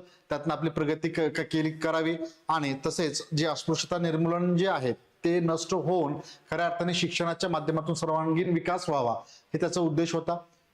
तर या संस्थेमार्फत म्हणलेलं या नाही तर पीपल्स एज्युकेशन सोसायटीच्या अंतर्गत 1945 ला स्थापना. पुढे 46 मध्ये मुंबई या ठिकाणी कुठे सिद्धार्थ कॉलेज मगाशी उल्लेख केला होता कारण ते तिथंच पॉईंट योग्य होता म्हणून त्यामुळे इथे लक्षात घ्या. आणि औरंगाबाद आता छत्रपती संभाजीनगर या आधीचं नाव मेन्शन केलेलं आहे. ठीक आहे. तर 1946 मध्ये सिद्धार्थ कॉलेज आणि 1950 मध्ये मिलिंद कॉलेजची त्यांनी स्थापना केलेली आहे. क्लिअर.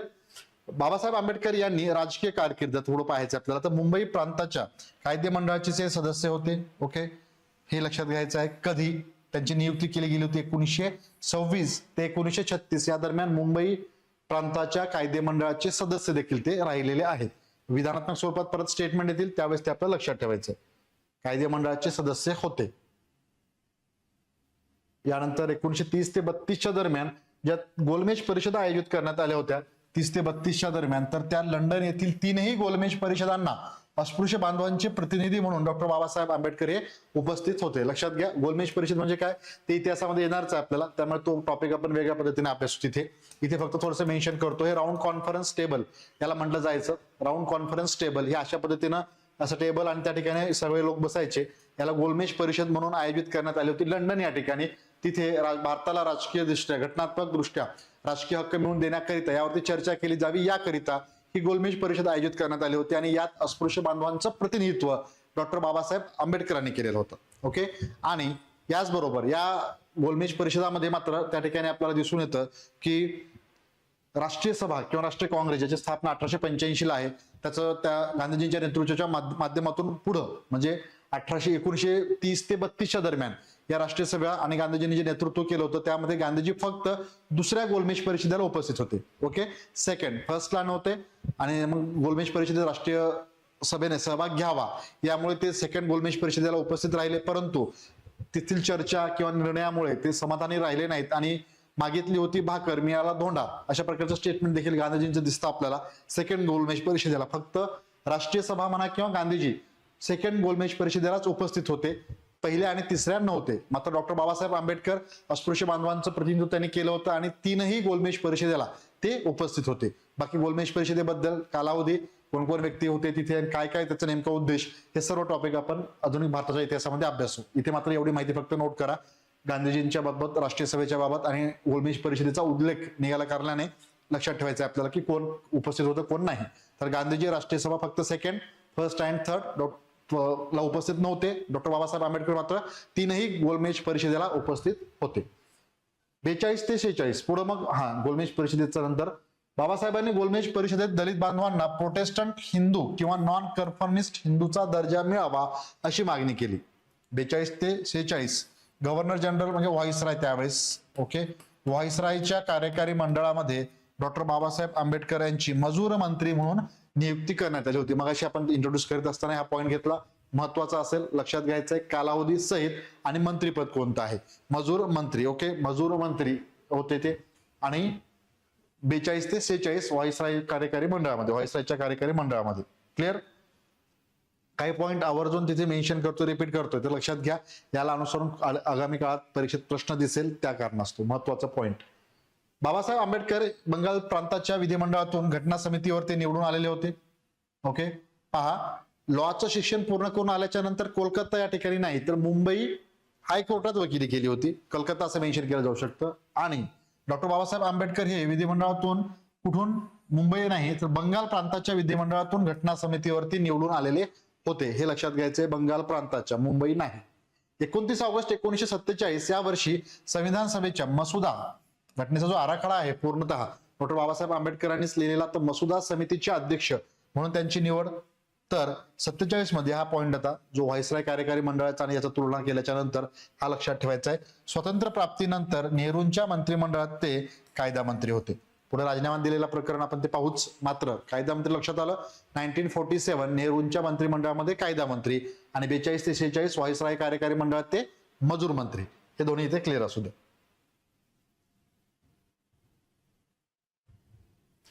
त्यानंतर हिंदू कोड बिलाची निर्मिती. हिंदू कोड बिल काय हे देखील आपण जाणून घेऊ. 48 मध्ये हिंदू कोड बिलाची निर्मिती. हिंदू कोड बिल हे अविभक्त कुटुंब पद्धती विरुद्ध होते. ओके. या बिलानुसार स्त्रिया समाजातील इतर घटकांना समान हक्क मिळणार होते. म्हणजे स्त्रियांना देखील सर्व जे अधिकार असणार ते त्यांना मिळणार होते. मात्र या हिंदू कोड बिलाला विरोध झाल्याने डॉक्टर बाबासाहेब आंबेडकरांनी मात्र आपल्या मंत्रिपदाचा त्याग केला. जे कायदा मंत्रिपद त्यांच्याकडे सोपवण्यात आलं होतं 1951 मध्ये त्यांनी या हिंदू कोड बिलास विरोध झाला कारणाने मंत्रिपदाचा त्याग केलेला आहे. कुठल्या? मजूर मंत्री नाही, लक्षात घ्या आणखीन. ओके, कन्फ्युजन नाही. कुठलं? कायदा मंत्री. कायदा मंत्रिपदाचा त्यांनी त्याग केलेला आहे. क्लिअर? हे लक्षात ठेवायचं आहे. पुन्हा एकदा प्रश्न असा येईल आणि आपल्याला थोडंसं भूस्काळात पाडलं जाईल. लक्षात घ्या, ज्यावेळेस सिंधू कोड बिलला विरोध झाला त्यावेळेस डॉक्टर बाबासाहेब आंबेडकरांनी आपल्या मजूर मंत्रिपदाचा राजीनामा दिला. आपण काय करतो? यस, बरोबर, मंत्रिपदावरती होते, मजूर मंत्री होते, हे आपल्या लक्षात राहतं. बरोबर, कायदा मंत्री मजूर मंत्री दोन्ही होते. मजूर मंत्रिपदाचा राजीनामा दिला असेल हे आपण लगेच चूज करू शकतो एक्झाम हॉलमध्ये. ही गडबड आपल्याला होऊ द्यायची नाही. लक्षात घ्या, कायदा मंत्री आणि मजूर मंत्री यातला फरक आपण इथे मेन्शन केलेला आहे. आलं लक्षात? क्लिअर? पुढे मग 1952ला मग ज्यावेळेस सार्वत्रिक निवडणुका पार पडल्या त्यात डॉक्टर बाबासाहेब आंबेडकर यांच्या शेड्यूल कास्ट फेडरेशन या पक्षानं सुरुवातीला 1936 मध्ये याची स्थापना केली होती. स्वतंत्र मजूर पक्ष 42ला नामकरण झालं, परत त्याचं म्हणजे रूपांतर म्हणून आपण शेड्यूल कास्ट फेडरेशन. ज्याच्या पहिल्या निवडणुका ज्या 1952 मध्ये पार पडल्या तर या शेड्यूल कास्ट फेडरेशनच्या नावे या पक्षानं, डॉक्टर बाबासाहेब आंबेडकरांच्या पक्षानं लोकसभेच्या एकूण 34 जागा लढवल्या पैकी 2 सदस्य त्या ठिकाणी निवडून आले आणि याच वेळी विविध राज्यातील विधानसभा निवडणुकांमध्ये 215 जागा त्या लढवल्या, त्यापैकी एकूणच 12 सदस्य निवडून आलेले होते. ठीक आहे, एक आता आकडेवारी आहे अगदी डिटेलमध्ये म्हणून आपण इथे दिलेली, व्यवस्थित सर्व पॉईंट लक्षात घ्यायचं आहे.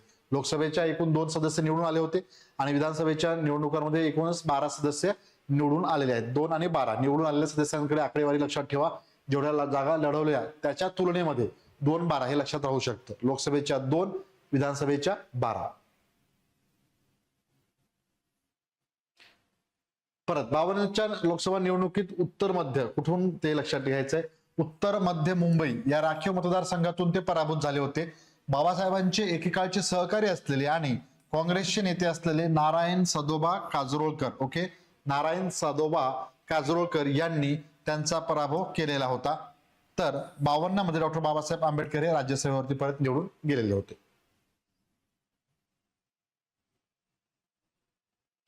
निवडणुकीत मात्र त्यांचा पराभवाला त्यांना सामोरे जावं लागलं होतं. नेक्स्ट, डॉक्टर बाबासाहेबांनी साऊथ विरो समितीसमोर साक्ष मांडताना प्रांतिक कायदेमंडळात अस्पृश्य बांधवांना स्वतंत्र प्रतिनिधित्व देण्यासंबंधी शिफारस देखील त्यांनी केलेली आहे. कायदेमंडळात कामगार खात्याचे मंत्री असताना बाबासाहेबांनी 42 ते 46, ओके, या कालावधीत पुनर्बांधणी आणि हा पॉईंट महत्वाचा असेल, या काळामध्ये त्यांनी पुनर्बांधणी आणि पुनर्वसन योजना कोणी राबवली? लक्षात घ्या, पुनर्बांधणी व पुनर्वसन 2च शब्द प्रयोग केला जाऊ शकतो आणि कोणी ती योजना राबवलेली आहे, कोणत्या समाजसुधारकाने, असा एक प्रश्न त्या ठिकाणी वन लाईनर वेगळ्या पद्धतीने. सर्व माहिती आपण घेतोय.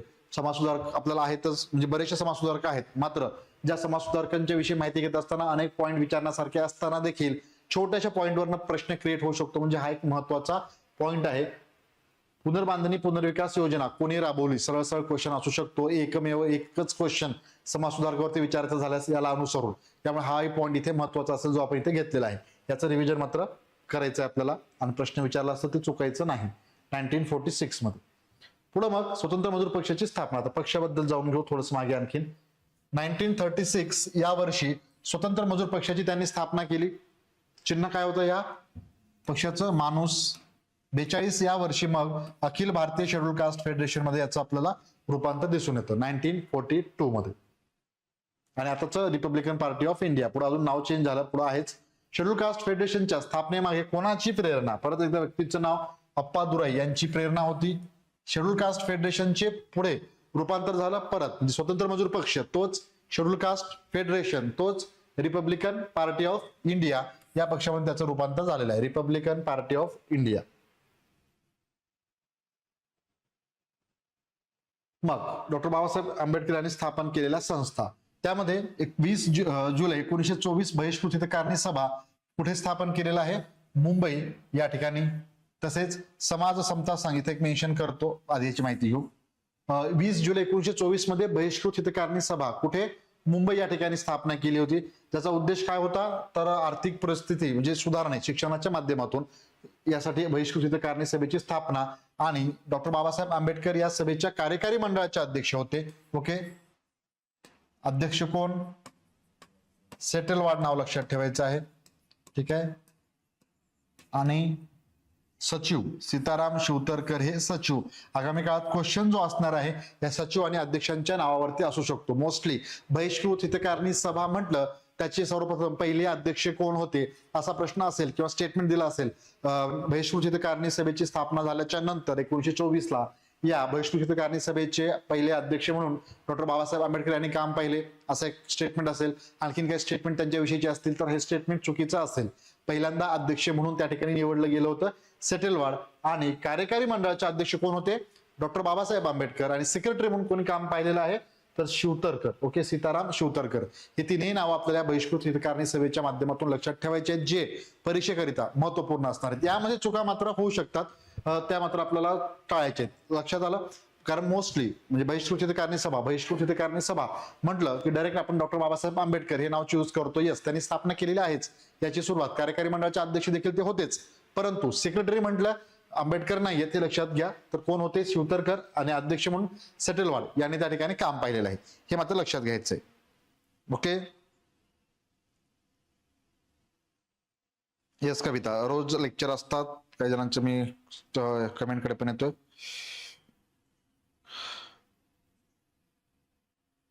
येस, चंद्रमणी, कोणाचं काही डाऊट असतील तर चर्चा करत राहू, आपण ते विचारत राहायचंय. चालेल, इथपर्यंत क्लिअर आहे सर्वांना? ओके, डॉक्टर बाबासाहेब आंबेडकर हे या बहिष्कृत हितकारणी सभेच्या कार्यकारी मंडळाचे अध्यक्ष, सीताराम शिवतरकर हे सचिव, तर सेटलवाड हे अध्यक्ष. यानंतर उद्देश काय नेमका? आता उद्देशावरती क्वेश्चन विचारला जाऊ शकतो. अस्पृश्य बांधवांना शिक्षण देऊन त्यांची आर्थिक स्थिती सुधारणे तसेच मानवी हक्कांचे रक्षण करणे हे देखील होतं. ओके, 2-3 स्टेटमेंट दिलेले आहेत. बहिष्कृत हितकारणी सभेचे नेमके उद्देश काय हे ओळखा असा प्रश्न असेल आणि हे 2 प्रकारे डिवायडेशन करून याचा उल्लेख केला असेल तर यावरती भर द्यायचा आहे. हे 2 माहिती असले तरी पुरेसं, किंवा 2च महत्वाचे आहेत. 3-4 जे असणार आहेत ABCDच्या स्वरूपात जर दिले तर C आणि D वेगळे काही दिले असेल तर चुकीचं असेल. करेक्ट असणार आहेत हे 2. यासोबतच मानवी हक्कांचे रक्षण करणं हे देखील या बहिष्कृत हितकारणी सभेचं या ठिकाणी उद्देश होता, महत्वाचा उद्देश. मी मगाशी उल्लेख करीत असताना फक्त एवढंच केलं होतं, अस्पृश्य बांधवांना शिक्षण देऊन त्यांची आर्थिक परिस्थिती सुधारणे. यासोबतच मात्र हे देखील पॉईंट आपल्याला लक्षात ठेवायचं आहे, ज्याला आपण 1 आणि 2 असं मेन्शन करू. सेकंड, मानवी हक्कांचं संरक्षण करणे हा देखील या बहिष्कृत हितकारणी सभेचा उद्देश, ज्याचं ब्रीदवाक्य शिका, चेतवा व संघटित व्हा. ओके, हे त्याचं ब्रीदवाक्य होतं. नेक्स्ट वन, यानंतर समाज समता संघ 1927 ला स्थापना. समाज समता संघाची स्थापना त्याने केली होती. कुठे? मुंबई. आणि याचा एक परत आपल्याला लोकमान्य टिळकांचे त्या ठिकाणी पुढं लोकमान्य टिळकांचे चिरंजीव आणि पुढं आपल्याला दिसून येते की इथे या समाज समता संघाच्या माध्यमातून पुणे या ठिकाणी त्याची एक शाखा स्थापन केली होती टिळकवाड्यामध्ये. लक्षात घ्या, हे देखील महत्वाचं असेल पुढं. तर या समाज समता संघ जिची स्थापना त्यांनी केली आणि या संघातर्फे समता, जनता, प्रबुद्ध भारत ही पत्रे स्टार्ट केली होती. समता मात्र याचं मुखपत्र होतं. ओके, समता मात्र याचं मुखपत्र होतं, हे लक्षात ठेवायचं आपल्याला, हे महत्वाचं असेल. ज्याचा उद्देश काय होता? अस्पृश्यतेचं निर्मूलन करणं हा तर होताच होता. तसेच या माध्यमातून विवाह जे आहेत ते देखील वैदिक पद्धतीनं विवाह लावले गेले पाहिजेत, हा त्यामागचा उद्देश त्यांनी मेन्शन केले होते. आणि मुखपत्र, कोणाचं कोणतं मुखपत्र हे लक्षात ठेवायचंय, समता हे लक्षात ठेवायचे. त्यानंतर बुद्धिस्ट सोसायटी ऑफ इंडिया, भारतीय बौद्ध महासभेची स्थापना त्यांनी 1955 ला केली होती. काही इयर मागे पुढे दिसत आहेत तुम्हाला, मात्र आपण ते टप्प्यानं जातोय. पहिले शैक्षणिक पार्श्वभूमी जाणून घेतली, आता संस्था कोणत्या स्थापन केलेल्या आहेत, मध्ये थोडंसं राजकीय आपण जाऊन घेतलं भाग. ठीक आहे, हे टप्प्याटप्प्यानं डिवायडेशन करून आपल्याला अभ्यासायचं आहे. म्हणून तुम्हाला इयर पुढे मागे पुढे दिसतंय.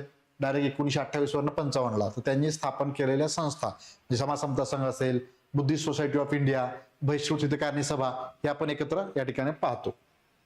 यानंतर नेक्स्ट, मग डॉक्टर बाबासाहेब आंबेडकर यांनी केलेले महत्वाचे सत्याग्रह. सर्वप्रथम ज्याचा उल्लेख केला होता मगाशी आणि तो महत्वाचा, आपल्या अनुयायांसह त्यांनी 14 तळे सत्याग्रह केलेला आहे. कधी? 20 मार्च 1927. लक्षात ठेवायचा सिक्वेन्स महत्वाचा असेल. कुठे? महाड या ठिकाणी. 14 तळे सत्याग्रहाचं ठिकाण महाड हे रायगडमध्ये येतं. तसेच त्याच वर्षी 27 याच वर्षी महाड येथे सत्याग्रह परिषदेत अस्पृश्यतेचे समर्थन करणाऱ्या त्यांनी मनुस्मृती या धर्मग्रंथांचं दहन केलं आणि या परिषदेचे स्वागताध्यक्ष म्हणून दीपू संभाजी गायकवाड हे होते. ओके, स्वागताध्यक्ष मनुस्मृती ग्रंथाचं, धर्मग्रंथाचं जे दहन करण्यात आलं होतं त्याचे स्वागताध्यक्ष दीपू संभाजी गायकवाड. आणि मनुस्मृती या ग्रंथामध्ये यात अस्पृश्यतेचं समर्थन केलं असल्या कारणाने त्याचं दहन या ठिकाणी करण्यात आलं होतं डिसेंबर 1927. हे लक्षात ठेवायला सोपं. ज्या वर्षी, पुन्हा लक्षात घ्या, ठिकाण पण एकच आहे, या दोन्ही गोष्टीचा संबंध एकाच ठिकाणी असल्यामुळे लक्षात ठेवायला सोपं. ज्या वर्षी सर्वांना म्हणजे पाणी पिण्यासाठी खुलं करण्याचा प्रयत्न ज्या 14 सत्याग्रहाच्या माध्यमातून महाड या ठिकाणी केला होता डॉक्टर बाबासाहेब आंबेडकरांनी, त्याच वर्षी 1927 एक घटना मार्च महिन्यामध्ये आणि त्याच वर्षी शेवटी डिसेंबर महिन्यामध्ये काय झालं होतं, तर या मनुस्मृती ग्रंथाचं दहन करण्यात आलं होतं डिसेंबर 1927, 25 डिसेंबर 1927. ठीक आहे, लक्षात ठेवायला सोपं.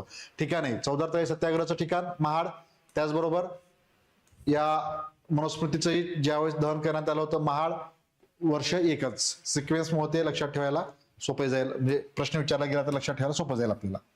पुढे मग याआधी म्हणजे पर्वती सत्याग्रह देखील आहे. पर्वती मंदिर सत्याग्रह 1929चा. ओके, पर्वती मंदिर सत्याग्रह पुणे या ठिकाणी. आणि मग 2 मार्च 1930 नाशिक मधील काळाराम मंदिर सत्याग्रह याचं नेतृत्व कोणी केलं होतं हे लक्षात घ्यायचं आहे.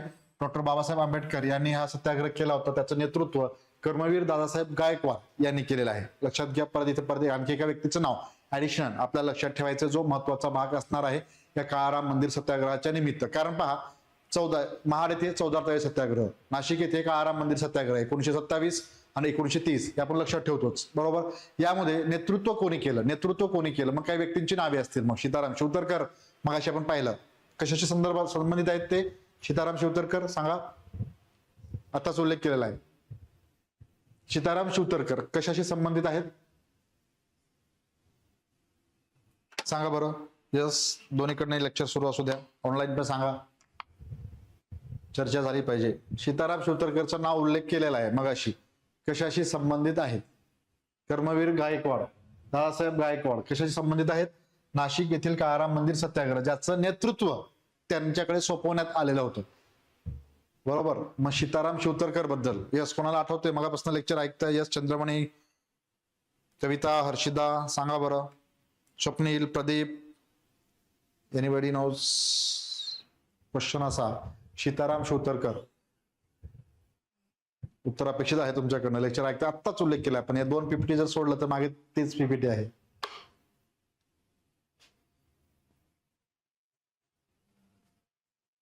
यस, एकाला तरी आठवत असेल.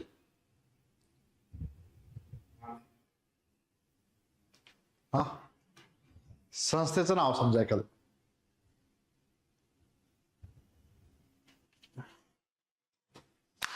ते स्वप्नील कार्यकारी मंडळाचे अध्यक्ष, पण कुठं कशाचे का म्हणजे संबंध कशाशी आला होता शिवतरकर यांचा. कार्यकारी मंडळाचे अध्यक्ष डॉक्टर बाबासाहेब आंबेडकर होते. बहिष्कृत हितकारिणी सभा, बरोबर, त्याचे सेक्रेटरी म्हणून सीताराम शिवतरकर. मग तुम्हाला नावा पण असे असतील. पहा, ज्यावेळेस आपण माहिती घेतोय फक्त ढोबळमानाने सर्व नोट करणं गरजेचं नाही, एवढंच पुरेसं नाहीये. परीक्षेकरिता उत्तर देत असताना अशा प्रकारे प्रश्न विचारले गेल्याच्या नंतर त्याचे उत्तर आपल्याकडे असले पाहिजेत आणि ते कसं द्यायचं लक्षात घ्या. म्हणून ते मी इथे मेन्शन करतोय मध्येच ब्रेक करून, आणि ते महत्वाचं आहे.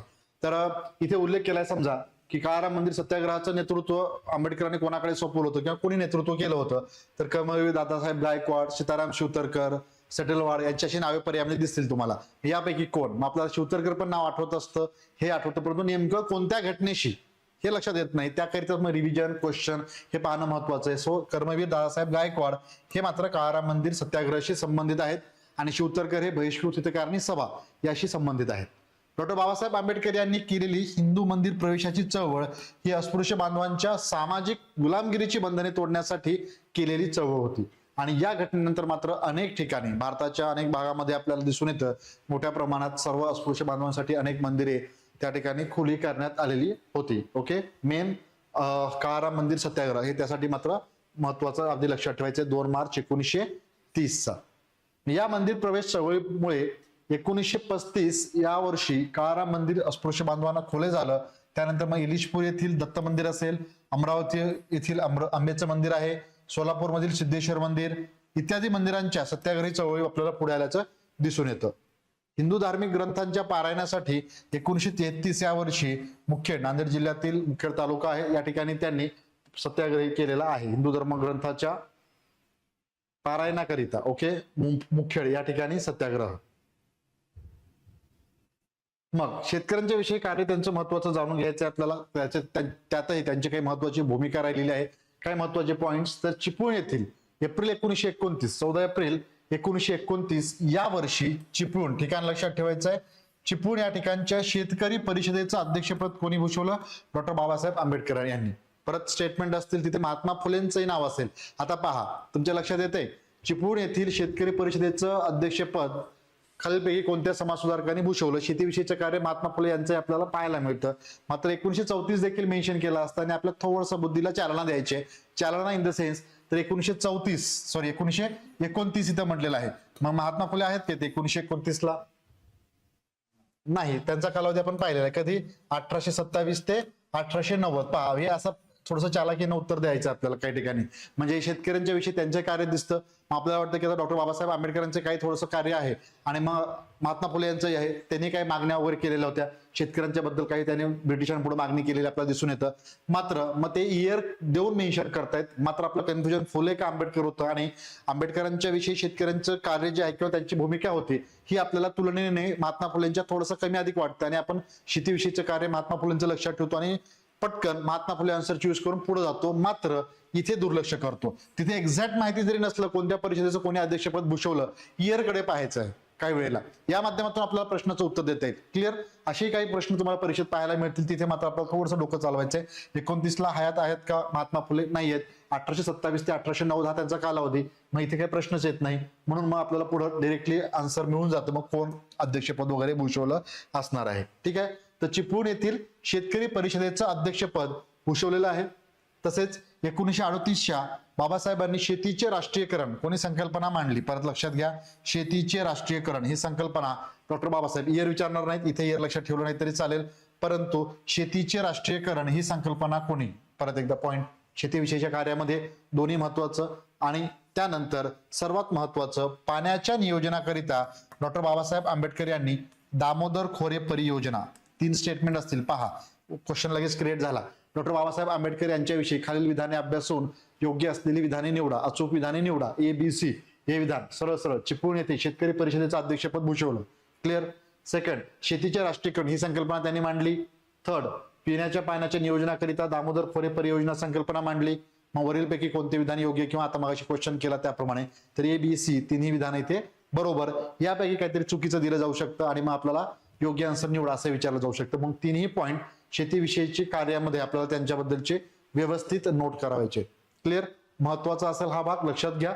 चिपळूण येथील शेतकरी परिषदेचं अध्यक्षपदे भूषवलं, शेतीचे राष्ट्रीयकरण संकल्पना मांडली, तसेच दामोदर खोरे परियोजना ही संकल्पना देखील डॉक्टर बाबासाहेब आंबेडकरांनी मांडलेली आहे. डन. Next one. यानंतर मग धर्मांतरण जे आपण पाहतो तर 13 ऑक्टोबर 1935 मध्ये नाशिकमधील येवला या ठिकाणी त्यांनी प्रतिज्ञा केली की हिंदू म्हणून जन्माला आलो तरी हिंदू म्हणून मी मरणार नाही. आणि त्याप्रमाणेच आपल्याला पुढे दिसतं की त्यांच्या निधनाच्या 1-2 महिने आधी म्हणून आपण म्हणजे डिसेंबरला निधन, नोव्हेंबर 1 महिना गॅप मध्ये, तर 14 ऑक्टोबर 1956 जवळपास 2 महिने 14 ऑक्टोबर 1956 या वर्षी नागपूर या ठिकाणी डॉक्टर बाबासाहेब आंबेडकरांनी आपल्या हजारो अनुयायांसह बौद्ध धर्माची दीक्षा घेतली आणि म्हणून नागपूरला दीक्षाभूमी असं संबोधलं जातं. 14 ऑक्टोबर हा धम्मचक्र परिवर्तन दिन म्हणूनही साजरा केला जातो. ब्रह्मदेश म्हणजे म्यानमार जो देश आहे तर त्या देशचे चंद्रमणी महस्त्वीर यांनी डॉक्टर बाबासाहेब आंबेडकरांना बौद्ध धर्माची दीक्षा दिली. कोणी दिली? परत क्वेश्चन क्रिएट होतो किंवा त्या व्यक्तीचं आणखी दुसऱ्या व्यक्तीचं नाव मेन्शन केलं जातं. यांनी डॉक्टर बाबासाहेब आंबेडकरांना बौद्ध धर्माची दीक्षा दिली असं तिथे स्टेटमेंट असेल. चुकीचं का बरोबर ओळखायचं तर त्यावेळेस चंद्रमणी महास्त्वीर हे नाव लक्षात ठेवायचं. मग अशी मला वाटतं आपण ज्यावेळेस माहिती मेन्शन करीत होतो तर त्यावेळेस कोणीतरी हा पॉइंट मेन्शन केला होता. ओके, चंद्रमणी यांचं नाव मेन्शन केलं होतं हर्षदा यांनी. Yes, very good, correct. Harshada यांनी मेन्शन केलं होतं की चंद्रमणी महस्त्वीर ज्यावेळेस आपण त्यांच्या धर्माबद्दलची माहिती या ठिकाणी घेत होतो. यस. चला नेक्स्ट.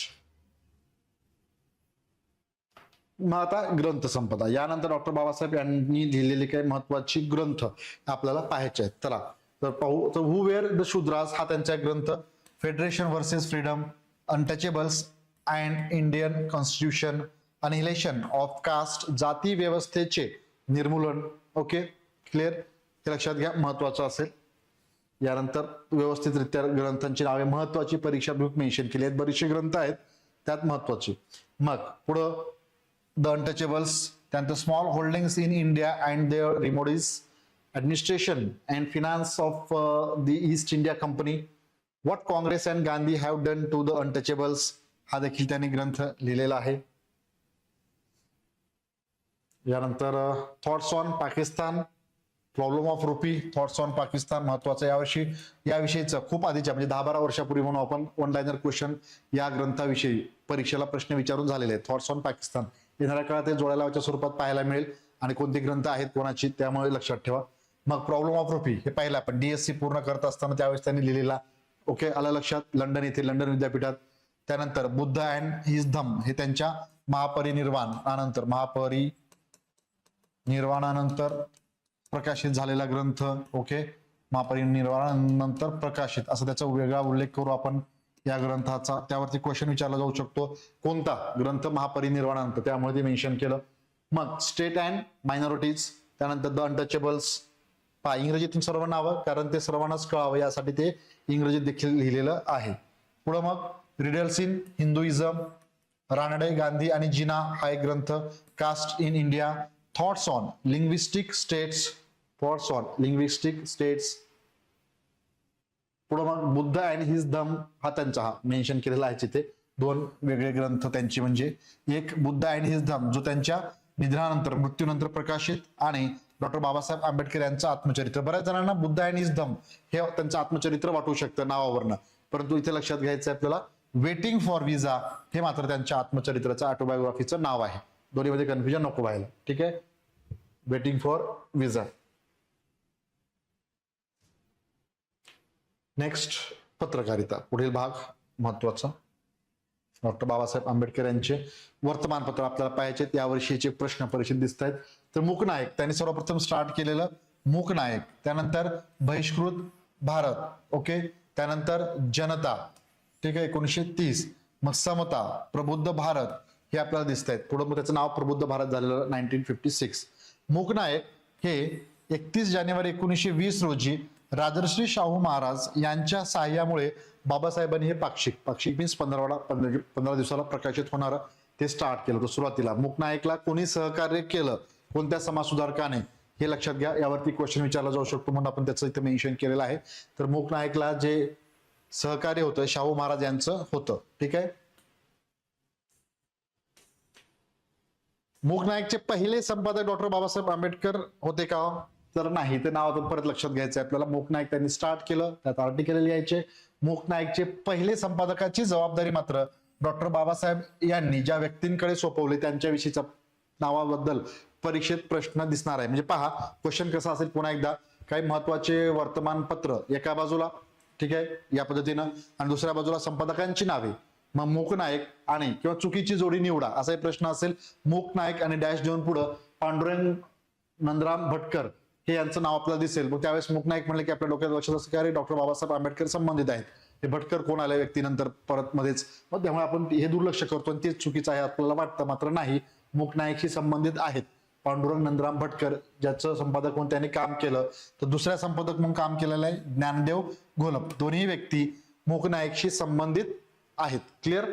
शाहू महाराज यांनी मूकनायकसाठी किती रुपयांची आर्थिक मदत केली, प्रश्नाच्या रूपात पॉईंट पहा लक्षात घ्यायचा. आणि 2500 हा आकडा आपल्याला लक्षात ठेवायचा आहे. 2500 रुपयांची मूकनायक करिता शाहू महाराजांनी त्यांना मदत केलेली आहे. बहिष्कृत भारत, पुढे मग 3 एप्रिल 1927 रोजी बाबासाहेबांनी हे पाक्षिक स्टार्ट केलेलं होतं. पुढे 29 मध्ये ते बंद देखील पडलेलं आहे. ठीक आहे. बहिष्कृत भारत, मूकनायक बहिष्कृत भारत हे लक्षात ठेवा. डॉक्टर बाबासाहेब आंबेडकर यांनी स्टार्ट केलेलं आहे. काही डाऊट्स वगैरे असतील तर विचारत चला. बहिष्कृत भारत पक्षिकाच्या शीर्षभागी संत ज्ञानेश्वरांची वचने होती. ओके, हे महत्वाचं. शीर्षभागी कोणाची वचने होती, बहिष्कृत भारत.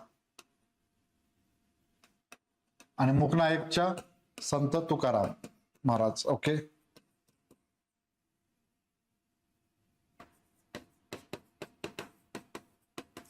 ठीक आहे, हे लक्षात ठेवायचं. दोन्ही मूकनायक आणि बहिष्कृत भारत दोन्हीचे शीर्षभागी, यात कन्फ्युजन व्हायचं नाही, त्यावरती क्वेश्चन विचारला जाऊ शकतो. जनता हे 24 नोव्हेंबर 1930 रोजी प्रकाशित झालं. 4 फेब्रुवारी 1956 रोजी त्याचं नामकरण परत जनताचं प्रबुद्ध भारत असं करण्यात आलेलं होतं. कोणाची वचने होती, कोण संपादक, हे पॉइंट्स मेन्शन केले जे महत्वाचे असतील. बहिष्कृत भारत आणि मूकनायक हे दोन प्रामुख्याने जनता आणि प्रबुद्ध भारतच्या तुलनेमध्ये ते महत्वाचे असतील परीक्षेकरिता, ते लक्षात ठेवा. संपादक कोण, त्याच्या शीर्षभागी मूकनायकाच्या शीर्षभागी आणि बहिष्कृत भारतच्या शीर्षभागी कोणाची वचने, हे देखील आपण या ठिकाणी मेन्शन केलेलं आहे. क्लिअर? येस. नेक्स्ट वन, बाबासाहेबांचे प्रसिद्ध अग्रलेख, त्यापैकीच पुनश्च हरिओम हा एक होता अग्रलेख बहिष्कृत भारतमध्ये. त्यानंतर आम्ही शासन करती जमात बनणार, जनतामध्ये ते होतं. आणि त्यांचं मुद्रणालय जे होतं त्याचं नाव Bharat Bhushan printing press. Okay, बाबासाहेबांच्या मुद्रणालयाचं नाव भारत भूषण प्रिंटिंग प्रेस. त्यांच्यावरती प्रभाव टाकणारे व्यक्ती, प्रमुख 3 व्यक्तींचा जर उल्लेख केला गेला तर पहिले 3 इथे मी बॉक्स करतो सेपरेटली, हे महत्वाचे असतील. ओके, गौतम बुद्ध, संत कबीर आणि महात्मा फुले. मग त्यानंतर Rousseau, Thomas Paine, Abraham Lincoln, Napoleon Bonaparte, James Mill, John Stuart Mill, हे काही बाकीचे व्यक्ती म्हणू आपण. हा नेक्स्ट पॉइंट आहे. त्यानंतर काही प्रभाव टाकणाऱ्या व्यक्तींची नावे, त्यात प्रामुख्याने मात्र गौतम बुद्ध, संत कबीर आणि महात्मा फुले. नेक्स्ट, बाबासाहेबांना अवगत असणाऱ्या भाषा, तर वेगवेगळ्या भाषांवरती त्यांचं प्रभुत्व.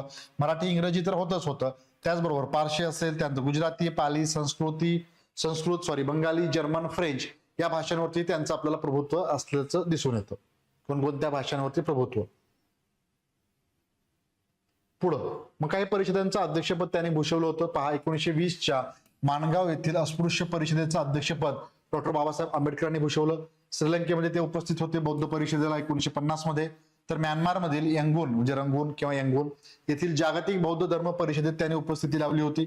आणि 1956 मध्ये नेपाळमधील काठमांडू येथील 4थ्या जागतिक बौद्ध धर्म परिषदेस देखील ते उपस्थित होते. म्यानमारमध्ये होते, श्रीलंका, ओके, नेपाळ या ठिकाणच्या बौद्ध धर्म परिषदेला त्यांची उपस्थिती आपल्याला दिसून येते.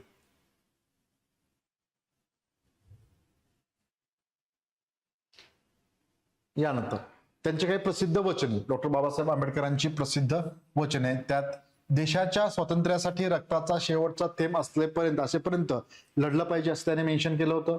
राजकीय सत्ता ही सामाजिक प्रगतीची गुरुकिल्ली आहे, तसेच भाकरीपेक्षा इज्जत प्यारी. तसेच दलित बांधवांना त्यांनी संदेश दिला होता, शिका, संघटित व्हा आणि संघर्ष करा. हे काही महत्वाचे स्टेटमेंट त्यांच्याविषयीची, परीक्षेला याला अनुसरून क्वेश्चन दिसतील आपल्याला. भिक्षेने गुलामी मिळते, स्वातंत्र्य नाही, हे देखील त्यांनी नमूद केलं होतं. आणि त्यांनी एक वेळेस सांगितलं होतं, एक लक्षात घ्यायचं आपल्याला, गुलामी आणि अस्पृश्यता यामध्ये एक फरक समजून सांगितला होता की एक वेळेस गुलामी परवडली, त्यामुळे तुम्हाला सुधारणा करण्याकरिता वाव आहे, मात्र अस्पृश्यता ही अजिबात परवडणारी नाही. आणि अस्पृश्यता जर असेल तर कुठल्याच पद्धतीने त्या व्यक्तीला समाजामध्ये जगता येणं शक्य नाही. ऍटलिस्ट गुलामाला तरी जगता येतं, हे त्यांचं म्हणणं होतं. ओके, याला अनुसरून एक क्वेश्चन असेल तर लक्षात ठेवा. याची तुलना देखील त्यांनी केली होती गुलामी आणि अस्पृश्यता संबंधी. आम्हाला सामाजिक व धार्मिक गुलामगिरीतून मुक्त करा, म्हणजे आम्ही तुमच्या खांद्याला खांदा लावून राजकीय स्वातंत्र्यासाठी प्रयत्न करतो, असे स्टेटमेंट त्यांनी दिलं. तसेच कोणत्याही समाजाच्या प्रगतीचा स्तर त्या समाजातील महिलांनी प्राप्त केलेल्या प्रगतीवरनं ठरवितो, हे देखील त्याने मेन्शन केलं होतं. राजकीय सत्तेच्या मोक्याच्या आणि महत्वाच्या जागा काबीज करा आणि शासनकर्ती जमात बना, असं त्यांनी दलित बांधवांना आव्हान देखील केलेलं आहे. ते महत्वाचे स्टेटमेंट म्हणून आपण त्यांचे इथे मेन्शन केलेत. आणि लास्ट वन, शेवटचा पॉइंट त्यांच्याविषयीचा, महापरिनिर्वाण 6 डिसेंबर 1956. कुठे? मुंबई नाही, ठीक आहे, लक्षात घ्यायचं आपल्याला, दिल्ली या ठिकाणी निधन झालं. आणि मग पुढील दिवशी 7 डिसेंबर 1956 मुंबईतील दादर येथे, ज्याला आपण चैत्यभूमी म्हणतो, डॉक्टर बाबासाहेब आंबेडकर यांच्यावर अंतिम संस्कार पार पडले. ते 7 डिसेंबरला. महापरिनिर्वाण 6 डिसेंबर 1956. क्लिअर? काय महत्वाचे माहिती परीक्षा मिळू त्यांच्याविषयीची आपण घेतली आजच्या एक महत्वाच्या समाज सुधारकाच्या आपल्या सेशनमध्ये. आणि आणखी थोडेसे ऍडिशनल नोट्समध्ये तुम्हाला मिळतीलच अभ्यासायला. जो भाग महत्वपूर्ण असेल तो या ठिकाणी ऑलमोस्ट घेण्याचा प्रयत्न केलेलाच आहे. क्लिअर? आणि बाकीचे समाज सुधार पुढे कव्हर करायचेच आहेत आपल्याला. आजच्या भागात डॉक्टर बाबासाहेब आंबेडकरांच्या नंतरचे समाज सुधार अभ्यासण्याच्या आधी जे वेळेच्या बघू आपण पुढे कंटिन्यू करता आलं तर. अदरवाईज आपल्याला काही क्वेश्चन घ्यायचे महत्वाचे त्यांच्याविषयीचे, तर ते जास्त महत्वाचे असणार आहेत सध्याला. तर PYQ प्रिव्हियस इयर क्वेश्चन जे आपण आवर्जून प्रत्येक समाज सुधारकाच्या नंतर अभ्यासतो, तर हे इथं आपल्याला कम्प्लीट करायचे. ठीक आहे, तर आपण ते आता प्रश्न उत्तर घेऊ. इथपर्यंत काय अडचण, कोणाला काही कुठला भाग परत रिपीट करायचा असेल किंवा काही डाऊट असेल तर विचारू शकता. अवघ्या 1 मिनिटाच्या मध्ये तुम्ही ते विचारा. योगेश तुम्ही पण विचारू शकता. थोडं रिलॅक्स पण व्हा. छोटासा ब्रेक म्हणून आपण 1 ते 2 मिनिटाचा, आणि त्यानंतर लगेच प्रश्नांना सुरुवात करूया. ओके, प्रश्नांना सुरुवात करूया. चला. यस, कविता, हर्षिदा, स्वप्नील, अजय, चंद्रमणी, प्रदीप, काही म्हणणं असेल तर मेन्शन करू शकता. सेशनचा फायदा नक्की घ्या, परीक्षेसाठी ते उपयुक्त ठरेलच. आगामी काळात ज्या परीक्षेची तयारी करताय, कंबाईन ग्रुप बी, ग्रुप सी असेल किंवा इतरही परीक्षांकरिता, मी म्हणेन तुम्हाला या ज्या समाज सुधारक आपण अभ्यासतोय यातनच प्रश्न असणार आहेत. हे क्लिअर आहे. फक्त त्याचा अभ्यास कशा प्रकारे करताय, कसं नोट करताय, रिव्हिजन व्यवस्थितरित्या करताय का नाही, या सर्वांवरती ते डिपेंड असणार आहे. ठीक आहे, आपण सांगतोय कुठला भाग महत्वाचा, कशा पद्धतीने प्रश्न विचारतायत, सर्व माहिती इथे भर द्या, हे महत्वाचं आहे, या पद्धतीने क्वेश्चन क्रिएट होतात वगैरे, हे सर्व आपण मेन्शन करतोय. मात्र त्याचं पुढं त्यानंतर हे सेशन ऐकल्याच्या नंतर परत एकदा त्याचं अनालिसिस करून त्यावरती बारकाईने आपण जर अभ्यास केलो नाही तर आपण प्रश्नांची उत्तर देऊ शकत नाही. इव्हन सरळ सेवेच्या परीक्षेतही म्हणेन मी, आणि कंबाईनचे तर आहेच आहे, तिथे तर नाहीच नाही, तिथे तर शक्यच नाहीये. मात्र इथं सरळ सेवेच्या बाबतीत जर विचार केला गेला तर रिव्हिजन अभावी तुम्ही प्रश्नांची उत्तर देऊ शकत नाही. ते डोक्यात असू द्या. त्या पद्धतीने आपल्याला सर्वच टॉपिक अभ्यासायचे आहेत. सध्याला तर आता इतिहासामध्ये आपण समाज सुधारकांची सुरुवात केली, बाकीचे आपल्याला भारताचा इतिहास ज्यावेळेस स्टार्ट करू तिथे तुमच्या लक्षात येईल.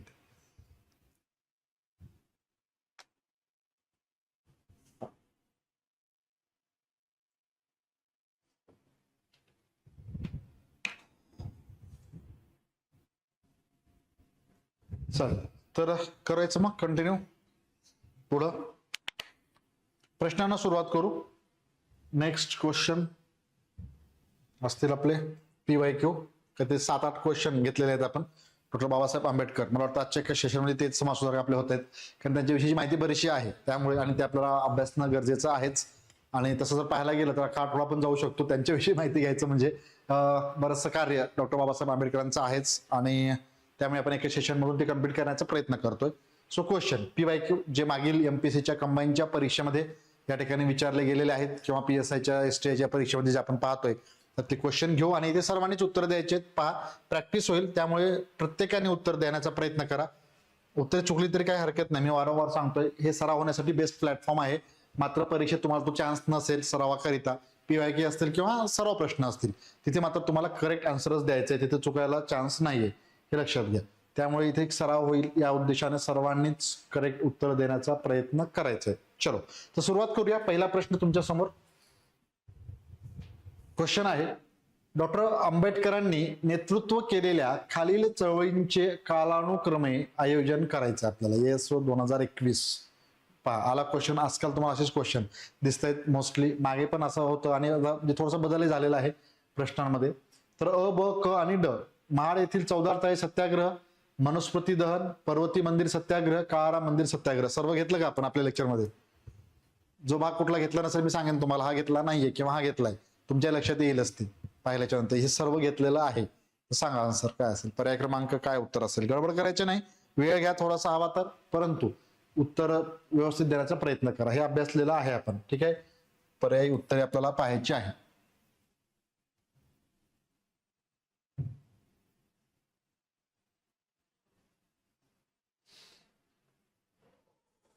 फक्त इयर मेन्शन करतो, तारखेचं मेन्शन करायची गरज नाही, त्यानुसार तुम्हाला कळून जाईल. पर्याय आहेत अ, ब, क, ड, ब, क, ड, अ, क, ड, अ आणि ब, ड, अ, ब आणि क. यस योगेश, काय असेल? झालं, रीड करून वाचा व्यवस्थित. आठवतंय का पहा, जो भाग आपण सांगितलेला आहे, मेन्शन केलेला आहे. आणि पुन्हा पुन्हा रिपीट करतोय, प्रत्येक लेक्चरमध्ये ते असणारच आहे.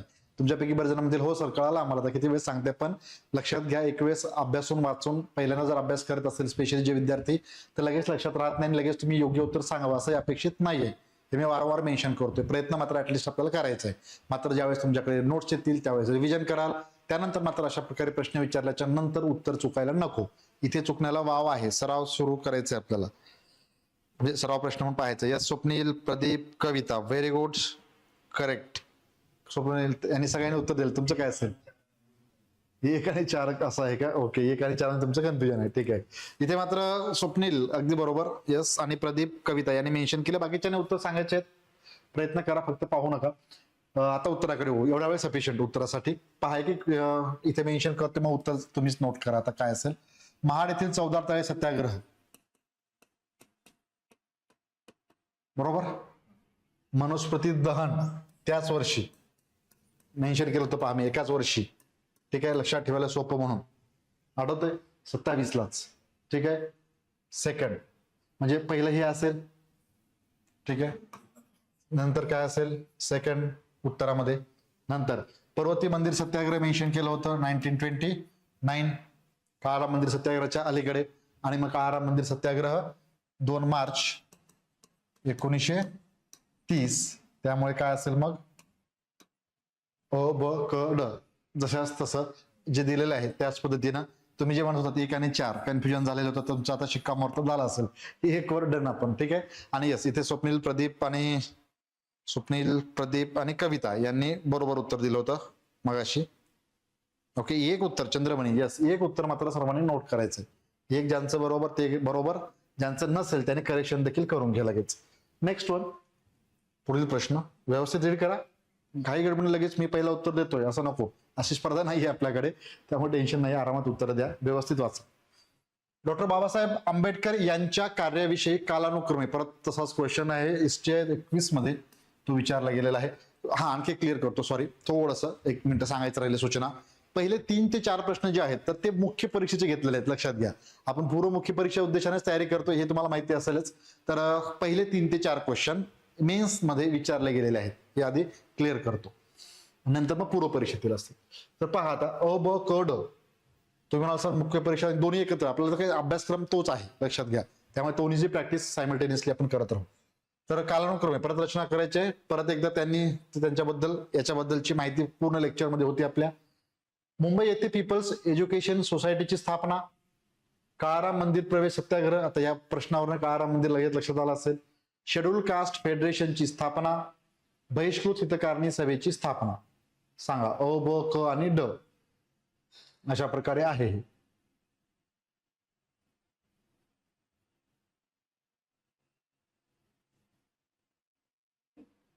सांगा उत्तर काय असेल. चला योगेश विचार करा आणि आन्सर द्या. आणि इथे पण यस, अरविंद, चंद्रमणी, कविता, प्रदीप, स्वप्नील, बाकीचे पण आहेत. मात्र कमेंट ज्यांनी केले त्यांचं नाव दिसतं म्हणून त्यांची नावे घेतोय.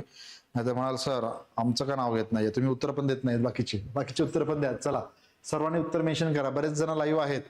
सराव होईल, मी वारंवार सांगतोय, चांगल्या प्रकारे सराव होईल. उत्तर चुकू द्या, चुकीचे उत्तर देणाऱ्यांचे नावे मेन्शन करत नाही मी असंही. तुम्ही करेक्शन करून घेत चला, परंतु आपलं उत्तर चुकेल मग उत्तर द्यायचं नाही असं नाहीये. प्रत्येकाने आन्सर द्यायचे. पर्याय क्रमांक मेन्शन केला तरी चालेल, तेवढं लांब लचक ड ब क वगैरे टाईप करायला तुम्हाला अवघड जात असेल तर डिरेक्ट ऑप्शन क्रमांक मेन्शन केला तरी चालेल. यस, सांगा उत्तर. Yes Swapnil, very good. Yes Yogesh 2 अ क ड ब, ठीक आहे. मला वाटतं आतापर्यंत जर पाहिलं तर स्वप्नील यांचं उत्तर इथे करेक्ट दिसतंय मला एक. आणि दुसरं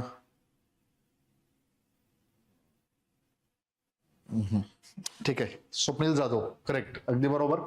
पहा, मुंबई येथे पीपल्स एज्युकेशन सोसायटीची स्थापना. आता पहा, पीपल्स एज्युकेशन सोसायटीची स्थापना आपण पाहिलं होतं. या अंतर्गत सिद्धार्थ कॉलेज, मिलिंद कॉलेज, ठीक आहे, 1945. त्यानंतर काळाराम मंदिर प्रवेश सत्याग्रह पाहिला आपण कधी, 1930. आठवलं. शेड्यूल कास्ट फेडरेशनची स्थापना कधी, 1942. पहिला 1936 मध्ये स्वतंत्र मजूर पक्ष होता, शेड्यूल कास्ट फेडरेशन म्हटलेलं आहे, त्यामुळे 1936 कडे जायचं नाहीये. त्याचं मूळ तिकडे डोकं नाही लावायचं, तेवढं एकदम अगदी. आपल्याला इथे फक्त शेड्यूल कास्ट फेडरेशन म्हटलंय, तर सरळ सरळ 42. त्यानंतर बहिष्कृत हितकारणी सभा किती, 1924. तर पहा, मग बहिष्कृत हितकारणी सभा आपल्याला पहिल्यांदा दिसतंय, तर तुम्ही दुसऱ्याकडे कसं काय जाताय. येण्याचा संबंधच नाहीये पहिलं, त्यामुळे काय असेल ड, म्हणजे पहिल्यांदा ड येतं. ड 2 ठिकाणी दिसते, मग आता कन्फ्युजन ब आणि क मध्ये असणार आहे. ब काळाराम मंदिर प्रवेश सत्याग्रह 1930 आधीच आहे, क शेड्यूल कास्ट फेडरेशन नंतरच येतं.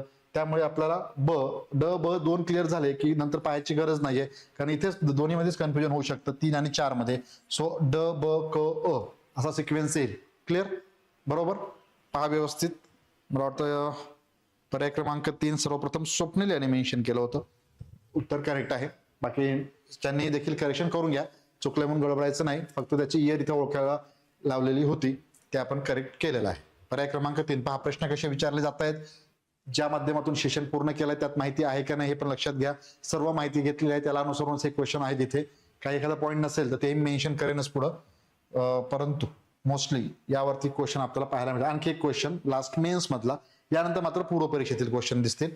सो आपला मेन्स पण द्यायचेच आहे, त्यामुळे तेही क्वेश्चन आपल्याकडे असणं गरजेचं आहेच आहे.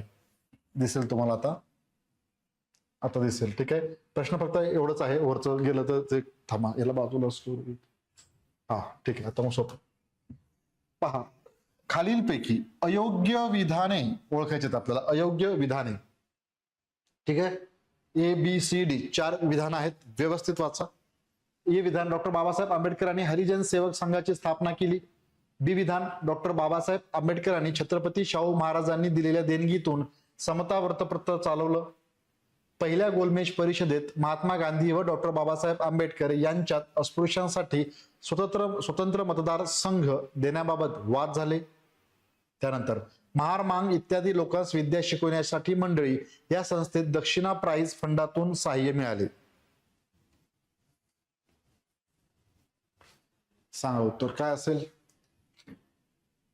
काही शब्द ऐकले नसतील, पहा मग ते बरोबर आहेत का नाही, मग कोणाशी संबंधित आहेत ते आपण शोधून काढूच. अयोग्य म्हटलेलं आहे, अयोग्य, हा म्हणजे चुकीचं. ओके, प्रश्न पहा आधी. अयोग्य, इथे आणखी एक चूक होते पहा. चुकीचे विधान इथे मेन्शन करतो. या प्रश्नाचं उत्तर जाणून घेऊच आपण. एक चूक काय होते ते नंतर बोलतो, कारण तुमच्या उत्तराकडे लक्ष लागलेलं असणार आहे, त्यामुळे ते आधी नोट करू आपण.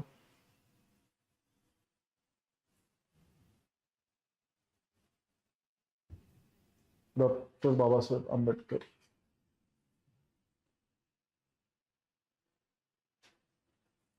येस, काय असेल दिसते पर्याय वगैरे ऑनलाईन विद्यार्थ्यांना व्यवस्थित.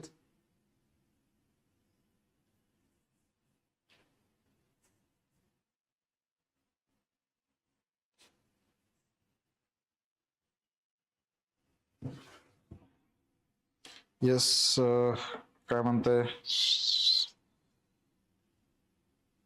अयोग्य कोणती आहेत.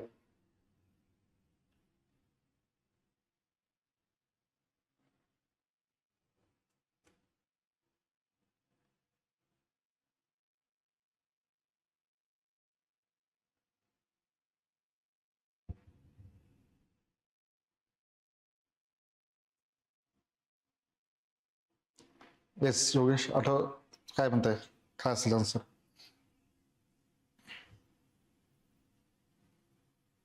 पहा, डॉक्टर बाबासाहेब आंबेडकरांनी हरिजन सेवक संघाची स्थापना केली का, उल्लेखच केला नाही आपण हरिजन सेवक संघाची, त्यामुळे चुकीचं आहे, म्हणजे आपल्या उत्तरात असेल. ओके ठीक आहे. हरिजन सेवक संघ गांधीजींनी स्थापन केलेला आहे, ते पुढे येईलच आधुनिक भारताच्या इतिहासात गांधीजी अभ्यासत असताना. ठीक आहे, चला नेक्स्ट वन. म्हणजे हे उत्तरात आहे, हे उत्तरात आहे, म्हणजे सरळ सरळ पहा. 3 आणि 4 ऑप्शन कट. क्लिअर. तर 2, डॉक्टर बाबासाहेब आंबेडकरांनी छत्रपती शाहू महाराजांनी दिलेल्या देणगीतून समता वृत्तपत्र चालवले. यस, हे चालवलेलं आहे, हे उत्तरात नसेल. क्लिअर. परत पहिल्या गोलमेज परिषदेत, पुढचा काय भाग आहे लक्षात घेऊच नका, मी वारंवार तुम्हाला मेन्शन केलेलं आहे. गांधीजी किंवा राष्ट्रीय सभा हे, त्यावरती भर दिला होता, रिपिटेशन देखील केलं होतं. गांधीजी किंवा राष्ट्रीय सभा हे फक्त किंवा केवळ आणि केवळ दुसऱ्या गोलमेज परिषदेला उपस्थित होते. इथे काय म्हणलेलं आहे, पहिल्या गोलमेज परिषदेत महात्मा गांधी असा उल्लेख आला की सरळ सरळ डोक्यात घ्यायचंय, काही संबंध नाही, पुढे काही माहिती देऊ, ते मात्र चुकीची आहे, ते मात्र चुकीची आहे.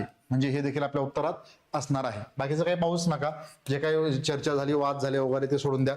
मात्र गांधीजी आणि पहिली गोलमेज परिषदेचा संबंध नाहीये, चुकीचा आहे, उत्तरात आहे. नेक्स्ट, महार मांग इत्यादी लोकांस विद्या शिकवण्यासाठी या मंडळीची स्थापना महात्मा फुले यांच्या कार्यकाळात आपण पाहिलेलं आहे. त्यांनी स्थापना केली. युरोपियन काही लोकांनी, भारतीय आणि युरोपियन लोकांनी त्याला सहाय्य केलेलं होतं, यामुळे हे देखील आपल्याला इथे चुकीचं आहे आणि हे उत्तरात आहे. तर ए सी डी हे आपल्याला अयोग्य आहेत, हेच उत्तर ओळखायचं होतं. सो पर्याय क्रमांक 1 या प्रश्नाचं करेक्ट आन्सर, जे मुख्य परीक्षेमध्ये विचारलेलं आहे. येस, मूकनायकसाठी आहे आणि त्यांनी समतासाठी देखील मदत केलेली होती या देणगीतून. खरं तर म्हणजे उत्तर हे दिलेलं होतं, त्यामुळे आपण ते मेन्शन केलेलं आहे. पर्यायामध्ये तो आपल्याला भाग दिसत नाहीये. जर पाहायला गेलं तर म्हणजे समताचा उल्लेख जो येतो आपल्याला 1927च्या पुढेच येतो, 27च्या नंतर. खरं तर 1920 आणि पहिल्यांदा मूकनायकला आपण सहकार्य म्हणजे सुरुवातीला जाणून घेतलं की 2,500 रुपये वगैरे त्यांनी दिलं होतं. समताचा उल्लेख येत नाहीये. परंतु पर्यायामध्ये आपल्याला या ठिकाणी जर पाहायला गेलं तर सी विधान, म्हणजे समजा हे सर्वात चुकीचं जर म्हटलं आपण, मग त्या अर्थाने तर एबीसीडी पर्याय दिसत नाही आणि आयोगाच्या वतीने एबीसीडी दिलेलं नव्हतं उत्तरामध्ये. मग ते आपण ते समताला हे त्यांनी केलेलं आहे मदत, असा उल्लेख त्या ठिकाणी आढळतो आणि म्हणून ते इथे आपण ग्राह्य धरलं. एबीसीडी नाही तर करेक्ट आन्सर आपण आता अपेक्षित असायला पाहिजे या ठिकाणी. माझंही तेच म्हणणं झालेलं होतं, परंतु आयोगाच्या वतीने एबीसीडी 4 विधान आपल्याला इथे दिसत आहेत. कुठे एबीसीडी असं दिलेलं नाही. ज्यांनी जसा प्रश्न केला आपण त्या पद्धतीनेच दिलेले, म्हणून त्याला सहकार्य केलं असं म्हणू आपण. परंतु छत्रपती राजर्षी शाहू यांच्या निधनानंतर समता पुढे आपल्याला दिसतं. क्लिअर? त्यामुळे कदाचित मग ते क्वेश्चन कदाचित रद्दही होऊ शकेल किंवा त्याचा आन्सर त्या पद्धतीने आपण चूज करू शकतो. तर एबीसीडी नसल्यामुळे बाकी गोलमेज परिषदेचा काही संबंध नाहीये आणि इथं पण नाहीये, त्यामुळे एसीडी आपण आपल्यापर्यंत उत्तर इथं घेतलेलं आहे. ह्या पर्यायामध्ये दिसतं आपल्याला. खरं तर हे विधान या ठिकाणी आपल्याला विचार करायला भाग पडेल. त्याच्याबद्दल बघू आपण वाटलं असं नंतर. ठीक आहे? क्लिअर मात्र इथपर्यंत? चला नेक्स्ट वन, पुढील क्वेश्चन. पर्यायानुसार ते उत्तर आयोगाने दिल्याप्रमाणे आपण ते उत्तर इथं घेतलेलं असं म्हणू. बाकी आपण नंतर पाहूया. इथून मात्र तुम्हाला प्री परीक्षे म्हणजे पूर्व परीक्षेसाठी विचारले गेलेले प्रश्न आहेत. तर ESO 2016 संयुक्त किंवा स्वतंत्र मजूर पक्ष जो आहे त्याची स्थापना कोणी केलेली आहे? तर आता आपण डॉक्टर बाबासाहेब आंबेडकर अभ्यासलेला आहे, त्यामुळे तुम्हाला लक्षात कोणी आहे व्यक्ती, कोणती व्यक्ती, तर डॉक्टर बाबासाहेब आंबेडकर. त्यामुळे इथे वेगळ्या पद्धतीने काही उत्तर नसणारच आहे. क्लिअर? 1936 पुढं मी विचारलं थोडंसं, तुम्हाला लक्ष देऊन ऐका. शिक्षणाबद्दलचा क्वेश्चन आहे पुढं, त्याला अनुसरून इथे क्वेश्चन आपल्याला दिसतोय. ठीक आहे? तर या स्वप्नील 1922 मृत्यू, त्यामध्ये समता दिसतच नाही. माझ्या तेच म्हणणं होतं त्या क्वेश्चनच्या बाबतीत, मात्र आयोगाच्या वतीने ते एबीसीडी पर्याय दिसले नाहीत त्या क्वेश्चन मध्ये, म्हणून आपण ते एसीडी असं केलं होतं. मग एबीसीडी 4ही विधान चुकीचे असं म्हणू शकतो. पर्याय आपण ऍड करू वाटलं तर, किंवा कुठला तरी एक पर्याय ऍड करून हे करायचं आपल्याला. ठीक आहे? समताशी संबंधित त्यांचं नव्हतं तसा. चालेल, आपण त्यावरती परत एकदा डिस्कशन करूच. तुर्तास मात्र आयोगाप्रमाणे एसीडी आन्सर घेऊ आपण. चला, डॉक्टर बाबासाहेब आंबेडकरांना कोणत्या विद्यापीठाने पीएचडी प्रदान केली? ESO 2012 मध्ये क्वेश्चन विचारला गेला होता. London School of Economics, Boston विद्यापीठ, कोलंबिया विद्यापीठ का केम्ब्रिज विद्यापीठ?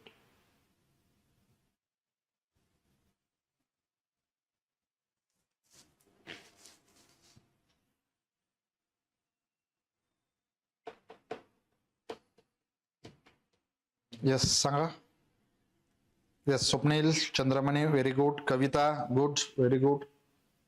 पहिल्यापासून सुरुवातीपासून व्यवस्थित आणि चांगलं. कुठलं? एक नंबर नाही. हा, कोलंबिया विद्यापीठ आहे. MA कुठं पूर्ण केलं, PhD कुठं पूर्ण केली आपण मेन्शन केलं होतं, आठवतंय? सुरुवातीला बडोद्याचे सयाजीराव गायकवाड यांनी शिष्यवृत्ती दिली, त्यानंतर ते तिथे गेले. 16ला शिष्यवृत्तीची मुदत संपल्यामुळे परत आले होते. नंतर परत शाहू महाराजांनी सहकार्य केलं होतं, आपण ते पाहिलं. मग DSc MSc लंडन विद्यापीठ. ओके, लंडनचं काही इथे विचारच करायचा नाहीये. आणि कोलंबिया विद्यापीठ PhD कुठे प्रदान केलेली आहे, कोणत्या विद्यापीठानं? तर MA आणि PhD कोलंबिया विद्यापीठ अमेरिका. सो पर्याय क्रमांक 3 या प्रश्नाचं करेक्ट आन्सर, जे आपण त्यांचं शैक्षणिक जे कार्य पाहत होतो, शिक्षणाच्या माध्यमातून त्यांनी शिक्षण पूर्ण केलं आणि कार्य पण, तर तिथे ते मेन्शन केलेलं आहे. पुढं नेक्स्ट वन. आता इथे पण आयोगाने एक उत्तर दिलंय, पण हे नाव काय ऍड केलं ते कळलं नाही मला. तर आपण उत्तर आधी पाहूया आणि आयोगाप्रमाणे उत्तर आधी घेऊ आणि काय तुमचे डाऊट असतील तर पाहूया. डॉक्टर बाबासाहेब आंबेडकरांचं कोणतं लिखाण नाही? ESO 2012. The problem of rupee, riddles in Hinduism, Gandhi and the financial thoughts on linguistic state. वरील एकही पर्याय बरोबर नाही. सांगा 6वा प्रश्न.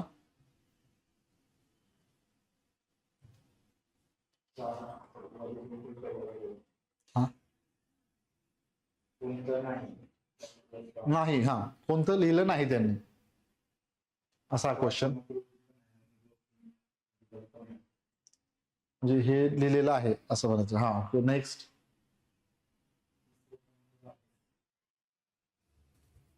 येस,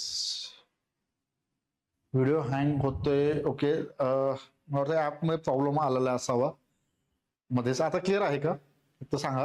व्हिडिओ मग अशी कधी तुमचा कमेंट राहिली म्हणजे खूप आधीच दिसतं ते ऍक्च्युली.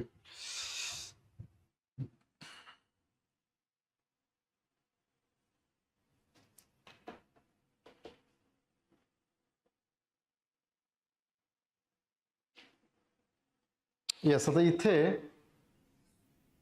पर्याय क्रमांक 3 Gandhi and the financial thoughts on linguistic state. Gandhi and the वगैरे नाहीये. काही ठिकाणी उत्तर तुम्हाला 4 पाहायला मिळते कारण ते financial thoughts on linguistic state यावरती आहे, परंतु गांधी अँड द फायनान्शियल नाही असा.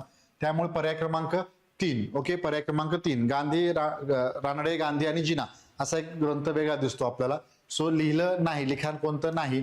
सो पर्याय क्रमांक 3 या प्रश्नाचं करेक्ट आन्सर असेल. ओके, पर्याय क्रमांक 3. पर्याय क्रमांक 3. येस, मोस्टली सर्वांनीच बरोबर उत्तर दिलेलं आहे या ठिकाणी असं वाटतं मला या प्रश्नाचं. तर yes, Swapnil, Pradeep, Kavita, Rohini, Arvind, yes very good.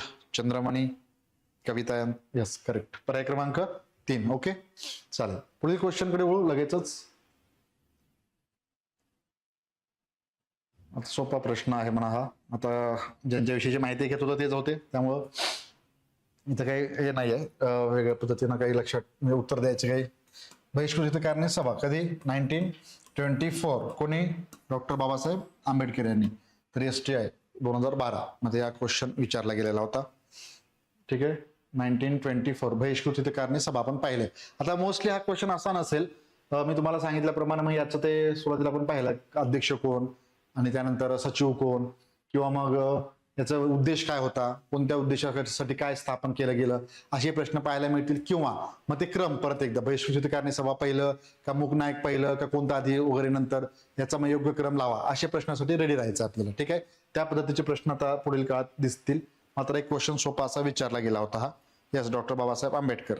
सर्वांचं उत्तर बरोबर. या प्रश्नापेक्षा आपण नेक्स्ट क्वेश्चन कडे पाहूया. यस, इथे मात्र थोडंसं आपल्याला मात्र विचार करावा लागेल. नेक्स्ट क्वेश्चन पहा. डॉक्टर बाबासाहेब आंबेडकरांबाबत पुढील 3 विधानांचा या ठिकाणी विचार करा. PSI 2013 मध्ये ABC असे 3 विधानं दिलेली आहेत. पहा, विचार करा, विधानं रीड करून पाहूया.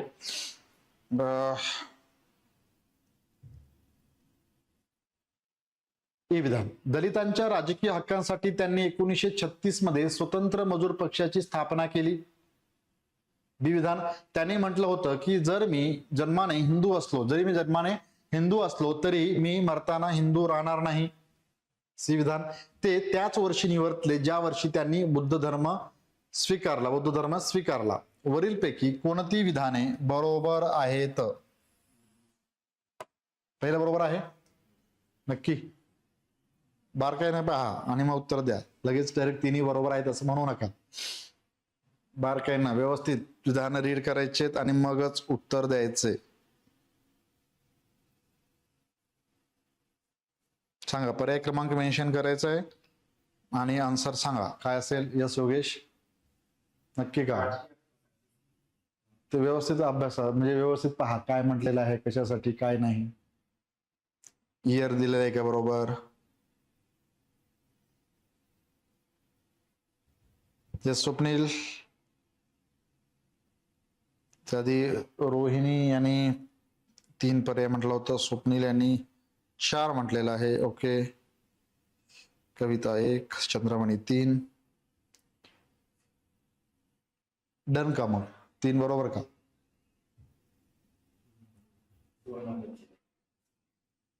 ओके, यस स्वप्नील, काय वाटतं? पहा, काही वेळेला स्वतःवरती विश्वास पण ठेवायचा आहे, ठाम राहायचंय.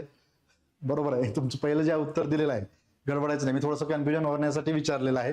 मग त्यामुळे आता तिथं काय तसं नसेल कन्फ्युजन काही. एकदा गोल केलं की विषय संपला, नंतर तुम्ही ते आन्सर चेंज करू शकणार पण नाहीये. मात्र आपण गडबडायचं नाही, लक्षात ठेवा. मी तुम्हाला आता विचारतो मुद्दाहून. योगेश आणि स्वप्नील यांचं उत्तर मला इथे बरोबर दिसते. Swapnil, yes very good.